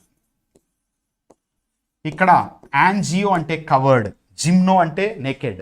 ఓకేనా, సో విత్తనము చుట్టూ కవచము లేకుండా ఉన్న వాటిని జిమ్నోస్పర్మ్స్ అంటాం. దీనికి బెస్ట్ ఎగ్జాంపుల్ పైనస్. ఓకేనా, ఇక ఆవృత బీజాలకు వచ్చినప్పుడు వీటిని 2 రకాలు చేశారు. ద్విదళ బీజాలు డైకాట్స్, ఏకదళ బీజాలు మోనోకాట్స్. ఓకే, సో డైకాట్స్, మోనోకాట్స్గా డివైడ్ చేశారు. వీటికి మనకు కోకోనట్ కానీ గ్రాస్ ప్లాంట్స్ అని ఏకదళ బీజాలు మోనోకాట్స్ కిందకు వస్తే, గ్రౌండ్ నట్ కానీ బీన్ కానీ ఇవన్నీ కూడా మనకు ద్విదళ బీజాల కింద చెప్పుకోవచ్చు. రైట్? ఇది ఫెనిరోగ్యామ్స్ పరంగా ఉండేది. మరి పుష్పించనటువంటి మొక్కలను క్రిప్టోగ్యామ్స్ అంటారు. అవి Thallophyta, Bryophyta, Pteridophyta. Okay, Thallophyta తీసుకున్నప్పుడు అనార్గనైజ్డ్ అంటే వేరు, కాండము, స్టెమ్ ఇట్లా పత్రాలు ఇలాంటివి విభేదనం లేకుండా ఉండేటటువంటి లక్షణము మనకు థాలోఫైటాలో కనిపిస్తుంది. మరి బ్రయోఫైటా తీసుకున్నప్పుడు those are called amphibians of the plant kingdom, వృక్ష రాజ్యపు ఉభయచరాలుగా అభివర్ణిస్తాం. ఇక టెరిడోఫైటా తీసుకున్నప్పుడు ద ఫస్ట్ వాస్కులార్ ప్లాంట్స్, మొట్టమొదటి నాళికా ప్రసరణ కణజాలం కలిగినటువంటి మొక్కలుగా వీటిని చెప్తారంటే ఈ యొక్క టెరిడోఫైట్స్ను. వాటినే reptiles of the plant Kingdom. So వృక్ష రాజ్యపు సరీసృపాలుగా వాటిని అభివర్ణించడం జరుగుతుంది. ఓకేనా. మరి ఇక్కడ ఆప్షన్స్ పరంగా తీసుకుంటే యాంజియోస్పర్మ్స్ ఇచ్చాడు, బ్రయోఫైటా ఇచ్చాడు, థాలోఫైటా ఇచ్చాడు, జిమ్నోస్పర్మ్స్ ఇచ్చాడు. సో కన్ఫ్యూజన్ ఏం లేదండి ఇక్కడ. బ్రయోఫైటా, థాలోఫైటా అనేటటువంటివి ఇవి క్రిప్టోగామ్స్, అంటే పుష్పించనటువంటి మొక్కలు. కాబట్టి మనం ఈ పుష్పించనటువంటి మొక్కలను పక్కన పెట్టేయాలి ఆప్షన్స్. క్లియర్. ఇక మిగిలింది రెండు మనకు వివృత బీజాలు, ఆవృత బీజాలు. ఆవృత బీజాలు తీసుకుంటే ఖచ్చితంగా వాటి చుట్టూ కవచం ఉంటుంది, యాంజియోస్పర్మ్స్, అది క్యారెక్టర్. ఇక ఆన్సర్ ఏమవుతుంది? Option D is the right answer for this question. Okay, so option D is the right answer. That is nothing but gymnosperms. Clear. Gymnosperms is the right answer for this question. Clear. Next question. The filtration units in the human kidney are known as. మానవ మూత్రపిండాలలో వడపోత నిర్మాణాలను dash అంటారు అంటున్నాడు. So వడపోత నిర్మాణాలను ఏమని పిలుస్తారు అంటే the filtrating units. Everybody knows this. Those are nothing but nephrons. Option A is the right answer. మరి ఇక్కడ నెఫ్రాన్స్ పరంగా తీసుకున్నప్పుడు నెఫ్రాన్స్ అనేటటువంటివి కిడ్నీస్లో ఉంటాయి. ఓకేనా. ఈ కిడ్నీస్లో ఉన్నటువంటి నెఫ్రాన్స్ ఏం చేస్తాయి అంటే, so they are making up the kidney. That's why the nephrons are called. Nephrons అని ఏమంటాము? మూత్రపిండాల యొక్క structural and functional units. Structural and functional units. So మూత్రపిండాల యొక్క నిర్మాణాత్మక మరియు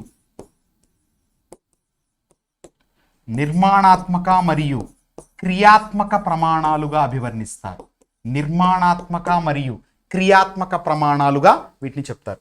ఒక్కొక్క మూత్రపిండంలో 1 మిలియన్ కంటే ఎక్కువ, దాదాపు 1.3 నుంచి 1.8 మిలియన్స్ వరకు. ఓకే, సో 1.3 నుంచి 1.8 మిలియన్స్ వరకు ఒక్కొక్క కిడ్నీలో నెఫ్రాన్స్ అనేటటువంటివి ఉంటాయి. ఓకే, సో ఇక్కడ మీరు మరొక ఇంపార్టెంట్ పాయింట్ గుర్తుంచుకోండి. అంటే ఏజ్ పెరిగే కొద్దీ మనకేమవుతుందంటే 10% నెఫ్రాన్స్ ఏమవుతూ ఉంటాయి, వాటి యొక్క యాక్టివిటీని కోల్పోతూ ఉంటాయి. సో దట్స్ వై మనకు వయసు పెరిగే కొద్దీ నెఫ్రాన్ల యొక్క యాక్టివిటీ తగ్గుతుంది. కాబట్టి కిడ్నీ కంప్లైంట్స్, అంటే కిడ్నీ సంబంధంగా, రీనల్ సంబంధంగా ఉండే సమస్యలు మనకు వయసు పెరిగే కొద్దీ రావడానికి అవకాశాలు ఎక్కువగా ఉంటాయి. ఓకే, సో ఇక్కడ మనకు రెండవ అంశంగా చూసుకున్నప్పుడు నెఫ్రాన్ పరంగా, సో ఈ యొక్క నెఫ్రాన్లో 2 పార్ట్స్ ఉంటాయి.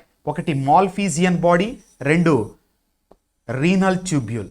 ఓకే, సో ఈ మాల్ఫీజియన్ బాడీ తీసుకున్నప్పుడు, ఈ మాల్ఫీజియన్ బాడీలో మనం చూసుకున్నప్పుడు పర్టికులర్గా తీసుకుంటే బౌమన్స్ క్యాప్స్యూల్ అనేటటువంటి స్ట్రక్చర్ ఉంటుంది. ఓకే, సో ఈ యొక్క బౌమన్స్ క్యాప్స్యూల్ అనేటటువంటి స్ట్రక్చరు, తర్వాత గ్లోమెరులస్ అనేటటువంటి భాగం, ఈ రెండిట్లోనే మనకు ఫిల్ట్రేషన్ అనేది జరుగుతుంది. ఓకే, సో ఇక్కడ మీరు ఫిల్ట్రేషన్ ప్రాసెస్ పరంగా చూసుకున్నప్పుడు ఇక్కడ మనకు ఆ పాయింట్లో, సో హియర్ బౌమన్స్ క్యాప్స్యూల్లో ఈ ప్రాసెస్ అనేటటువంటిది జరుగుతుంది. సో దట్ ఇక్కడ బ్లడ్ ఫిల్టర్ అయ్యి ఏమవుతుందంటే మనకు యూరిన్ ఫార్మేషన్ అనేది జరుగుతుంది. ప్రైమరీ యూరిన్ అంటారు దాన్ని. క్లియర్. సో అలా ఇక్కడ ఉన్నటువంటి Malpighian body which is made up of glomerulus, Bowman's capsule, glomerulus, Bowman's గుళిక అనేటటువంటి 2 భాగాల్లో ఈ ఫిల్ట్రేషన్ ప్రాసెస్ అనేది జరుగుతుంది. న్యాచురల్గా ప్రెషర్ క్రియేట్ చేయడం కోసం బ్లడ్ వెజల్ యొక్క డయామీటర్లో డిఫరెన్స్ అనేది ఇక్కడ మనకు కనిపిస్తుంది. ఓకేనా. So this is about the nephron. ఓకేనా. ఇక తర్వాత ఏ డిసీజ్లో, ఏ వ్యాధులలో నెఫ్రాన్లు త్వరగా ఇన్యాక్టివేట్ అవుతాయి లేదా క్రియారహితంగా మారుతాయి అనేది చూసుకున్నప్పుడు first and foremost disease is nothing but diabetes. And the second one is BP, blood pressure. దీన్ని మనం ఇక్కడ బ్లడ్ ప్రెషర్ పరంగా చూసుకున్నప్పుడు hyper tension, high BP. So ఈ యొక్క హై బీపీలో తర్వాత డయాబెటీస్లో చాలా తీవ్ర స్థాయిలో ఇవి నష్టపోతాయి. నెక్స్ట్ ఏ పాయిజన్ లేదా ఏ ఆర్గానిజం యొక్క పాయిజన్ ద్వారా నెఫ్రాన్స్ టెంపరరీగా అవుట్ ఆఫ్ ఆర్డర్ అవుతాయి. టెంపరరీగా, అది గుర్తుంచుకోవాలి. సో నెఫ్రాన్స్ ఏ పాయిజన్ వల్ల టెంపరరీ అవుట్ ఆఫ్ ఆర్డర్ అవుతాయంటే స్నేక్ పాయిజన్. ఓకేనా. స్నేక్ పాయిజన్ మనము స్నేక్ వీనం అని పిలుస్తాం. ఓకే, సో ఈ వీనం వల్ల ఏమవుతాయి, టెంపరరీగా. అయితే వీనం యొక్క స్థాయి కనుక ఎక్కువైతే బాడీలో డెఫినెట్గా చనిపోతాం, అది వేరే విషయం. బట్ ఇన్ జనరల్ ఒక జస్ట్ మైల్డ్ అటాక్ కనుక జరిగితే మాత్రం ఖచ్చితంగా నెఫ్రాన్స్ అనేవి ఏమవుతాయి, టెంపరర్లీ అవుట్ ఆఫ్ ఆర్డర్ అవుతాయి. తర్వాత ఏ ఫుడ్ సబ్స్టాన్సెస్ వల్ల కిడ్నీస్ కానీ నెఫ్రాన్స్ కానీ దెబ్బ తినడానికి అవకాశం ఉంటుంది అంటే ఎక్కువగా ప్రోటీన్ ఫుడ్స్. ఓకే, సో మాంసకృతులతో తయారైనటువంటి ఫుడ్ సబ్స్టాన్సెస్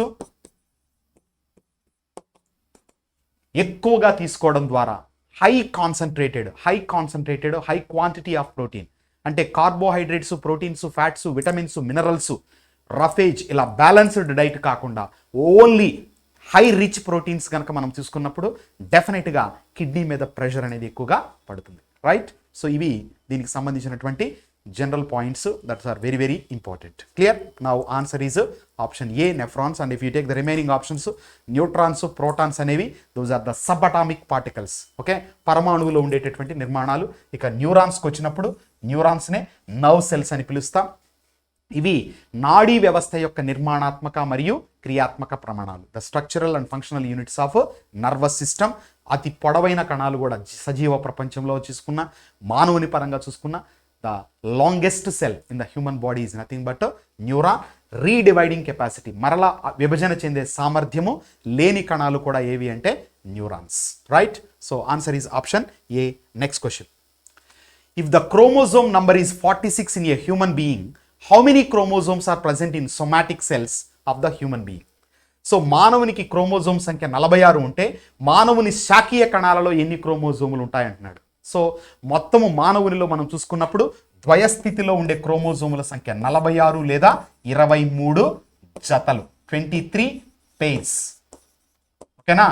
సో కాబట్టి ఇక్కడ మనం చూసుకుంటే ఈ 46 లేదా 23 జతల పరంగా చూసుకున్నప్పుడు రెండు రకాలుగా ఉంటాయి. 44 క్రోమోజోములు లేదా 22 pairs అనేటటువంటివి కామన్. వీటినే మనము ఆటోజోమ్స్ అంటాం. ఆటోజోమ్స్ గుర్తుంచుకోండి. ఆటో ఎక్కాలంటే చేయి పట్టుకోవాలి. అంటే ఇక్కడ శాఖీయ కణాలలో, శాఖీయ భాగాలలో ఉండే క్రోమోజోమ్స్ ఏమంటాము? ఆటోజోమ్స్. మీకు ఇండికేషన్ అది జస్ట్ గుర్తుంచుకోవడానికి. ఓకేనా? అల్లోజోమ్స్ తీసుకుంటే ఈ అల్లోజోమ్స్ అనేటటువంటి వాటిని ఏమంటాము? సెక్స్ క్రోమోజోమ్స్, లైంగిక క్రోమోజోములుగా చెప్తారు. Okay, so allosomes. సో ఇవి మేల్లో చూసుకున్నప్పుడు XYగా ఉంటాయి, ఫీమేల్లో తీసుకుంటే XX ఉంటుంది. రైట్, ఇది మామూలుగా మనకుండే క్రోమోజోమ్స్. మరి ఇక్కడ ఒక ద్వయస్థితిక కణము తయారవుతుంది. ఎలా? శుక్ర కణము అండముతో కలిసి స్పర్మ్ ఓవముతో ఫ్యూజ్ అవ్వడం ద్వారా ఏం ఫామ్ అవుతుంది? జైగోట్ అనేటటువంటిది ఫామ్ అవుతుంది. ఓకేనా? మరి యొక్క జైగోట్ ఫార్మేషన్లో ఎవరెవరు ఉన్నారు? స్పర్మ్ అంటే ఏదర్ X క్రోమోజోమ్తో కానీ లేదా Y క్రోమోజోమ్తో కానీ, ఓవం అండం X క్రోమోజోమ్తో ఎల్లప్పుడు. ఇక్కడ XX కలిస్తే ఫీమేల్ బేబీ పుడుతుంది, XY కలిస్తే మేల్ పుడుతుంది. ఓకేనా? అలా మేల్ కానీ ఫీమేల్ కానీ ఎవరి నుంచి వస్తారంటే జైగోట్ నుంచి డెవలప్ అవుతారు. మరి యొక్క జైగోట్ తీసుకుంటే సంయుక్త బీజము అంటున్నాం. సంయుక్త బీజము లేదా ఈ జైగోట్ తీసుకున్నప్పుడు ఈ జైగోట్ ఏం చేస్తుంది? డివిజన్స్ పార్టిసిపేట్ చేస్తాయి, విభజనలు జరుపుతుంది. ఓకేనా? అలా విభజనలు జరిపినప్పుడు ఇది రెండు రకాల కణాలను తయారు చేస్తుంది. ఒకటి సొమాటిక్ సెల్స్, శాఖీయ కణాలు, రీప్రొడక్టివ్ సెల్స్. ఓకేనా? లైంగిక కణాలు. ఓకే, శాఖీయ కణాలు, లైంగిక కణాలు, అలా రెండు రకాలుగా కణాలను తయారు చేస్తుంది. ఈ శాఖీయ కణాల నుంచి శాఖీయ భాగాలు అంటే గుండె, ఊపిరితిత్తులు, చర్మము, మెదడు, వెన్నెముక కావచ్చు లేదా అస్థిపంజర వ్యవస్థ కావచ్చు, ఇలా మొత్తము ప్రత్యుత్పత్తి సంబంధంగా లేనటువంటి భాగాలు మొత్తం కూడా దేని నుంచి ఫామ్ అవుతాయంటే ఈ యొక్క శాఖీయ కణాల నుంచి. మరి ప్రత్యుత్పత్తి సంబంధంగా మేల్లో తీసుకున్నప్పుడు ముష్కాలు, స్త్రీలలో తీసుకున్నప్పుడు స్త్రీ బీజకోశాలు, అలా ప్రత్యుత్పత్తి సంబంధంగా ఉన్న భాగాలు అనేవి ఈ యొక్క రీప్రొడక్టివ్ సెల్స్ నుంచి ప్రొడ్యూస్ అవుతాయి. ఇప్పుడు రీప్రొడక్టివ్ సెల్ అయినా, లైంగిక కణమైనా, శాఖీయ కణమైనా సరే ఎన్ని క్రోమోజోములను కలిగి ఉంటుంది అంటే ఈ రెండు కూడా జైగోట్ నుంచే వచ్చాయి కాబట్టి. Okay, so both contains 46 chromosomes. Right, ఇప్పుడు ఈ యొక్క ప్రత్యుత్పత్తి కణాలలో, రీప్రొడక్టివ్ సెల్స్లో గ్యామెట్స్ ఫామ్ అయ్యేటప్పుడు అంటే బీజ కణాలు ఏర్పడేటప్పుడు, స్త్రీ బీజ కణము కానీ పురుష బీజ కణం అంటే శుక్రకణము, అండం ఇవి తయారయ్యేటప్పుడు ఏం జరుగుతుంది? క్షయకరణ విభజన, మియాసిస్ జరుగుతుంది. ఓకే, సో ఎప్పుడైతే మియాసిస్ జరిగిందో ఈ క్రోమోజోమ్స్ నంబర్ ఏమవుతుంది? హాఫ్ అవుతుంది. So that 46 becomes 23. ఆ 23తో గ్యామెట్స్ ఫామ్ అవుతాయి. అలాంటి రెండు గ్యామెట్స్ కలిసి మరలా zygote formation. So that every జనరేషన్లో క్రోమోజోమ్ నంబర్ ఏమవుతుంది? కాన్స్టెంట్గా మెయింటైన్ అవుతుంది. Clear? So that is about this. Now answer for this question is option B, 46 is the right answer. So that's all. Thank you.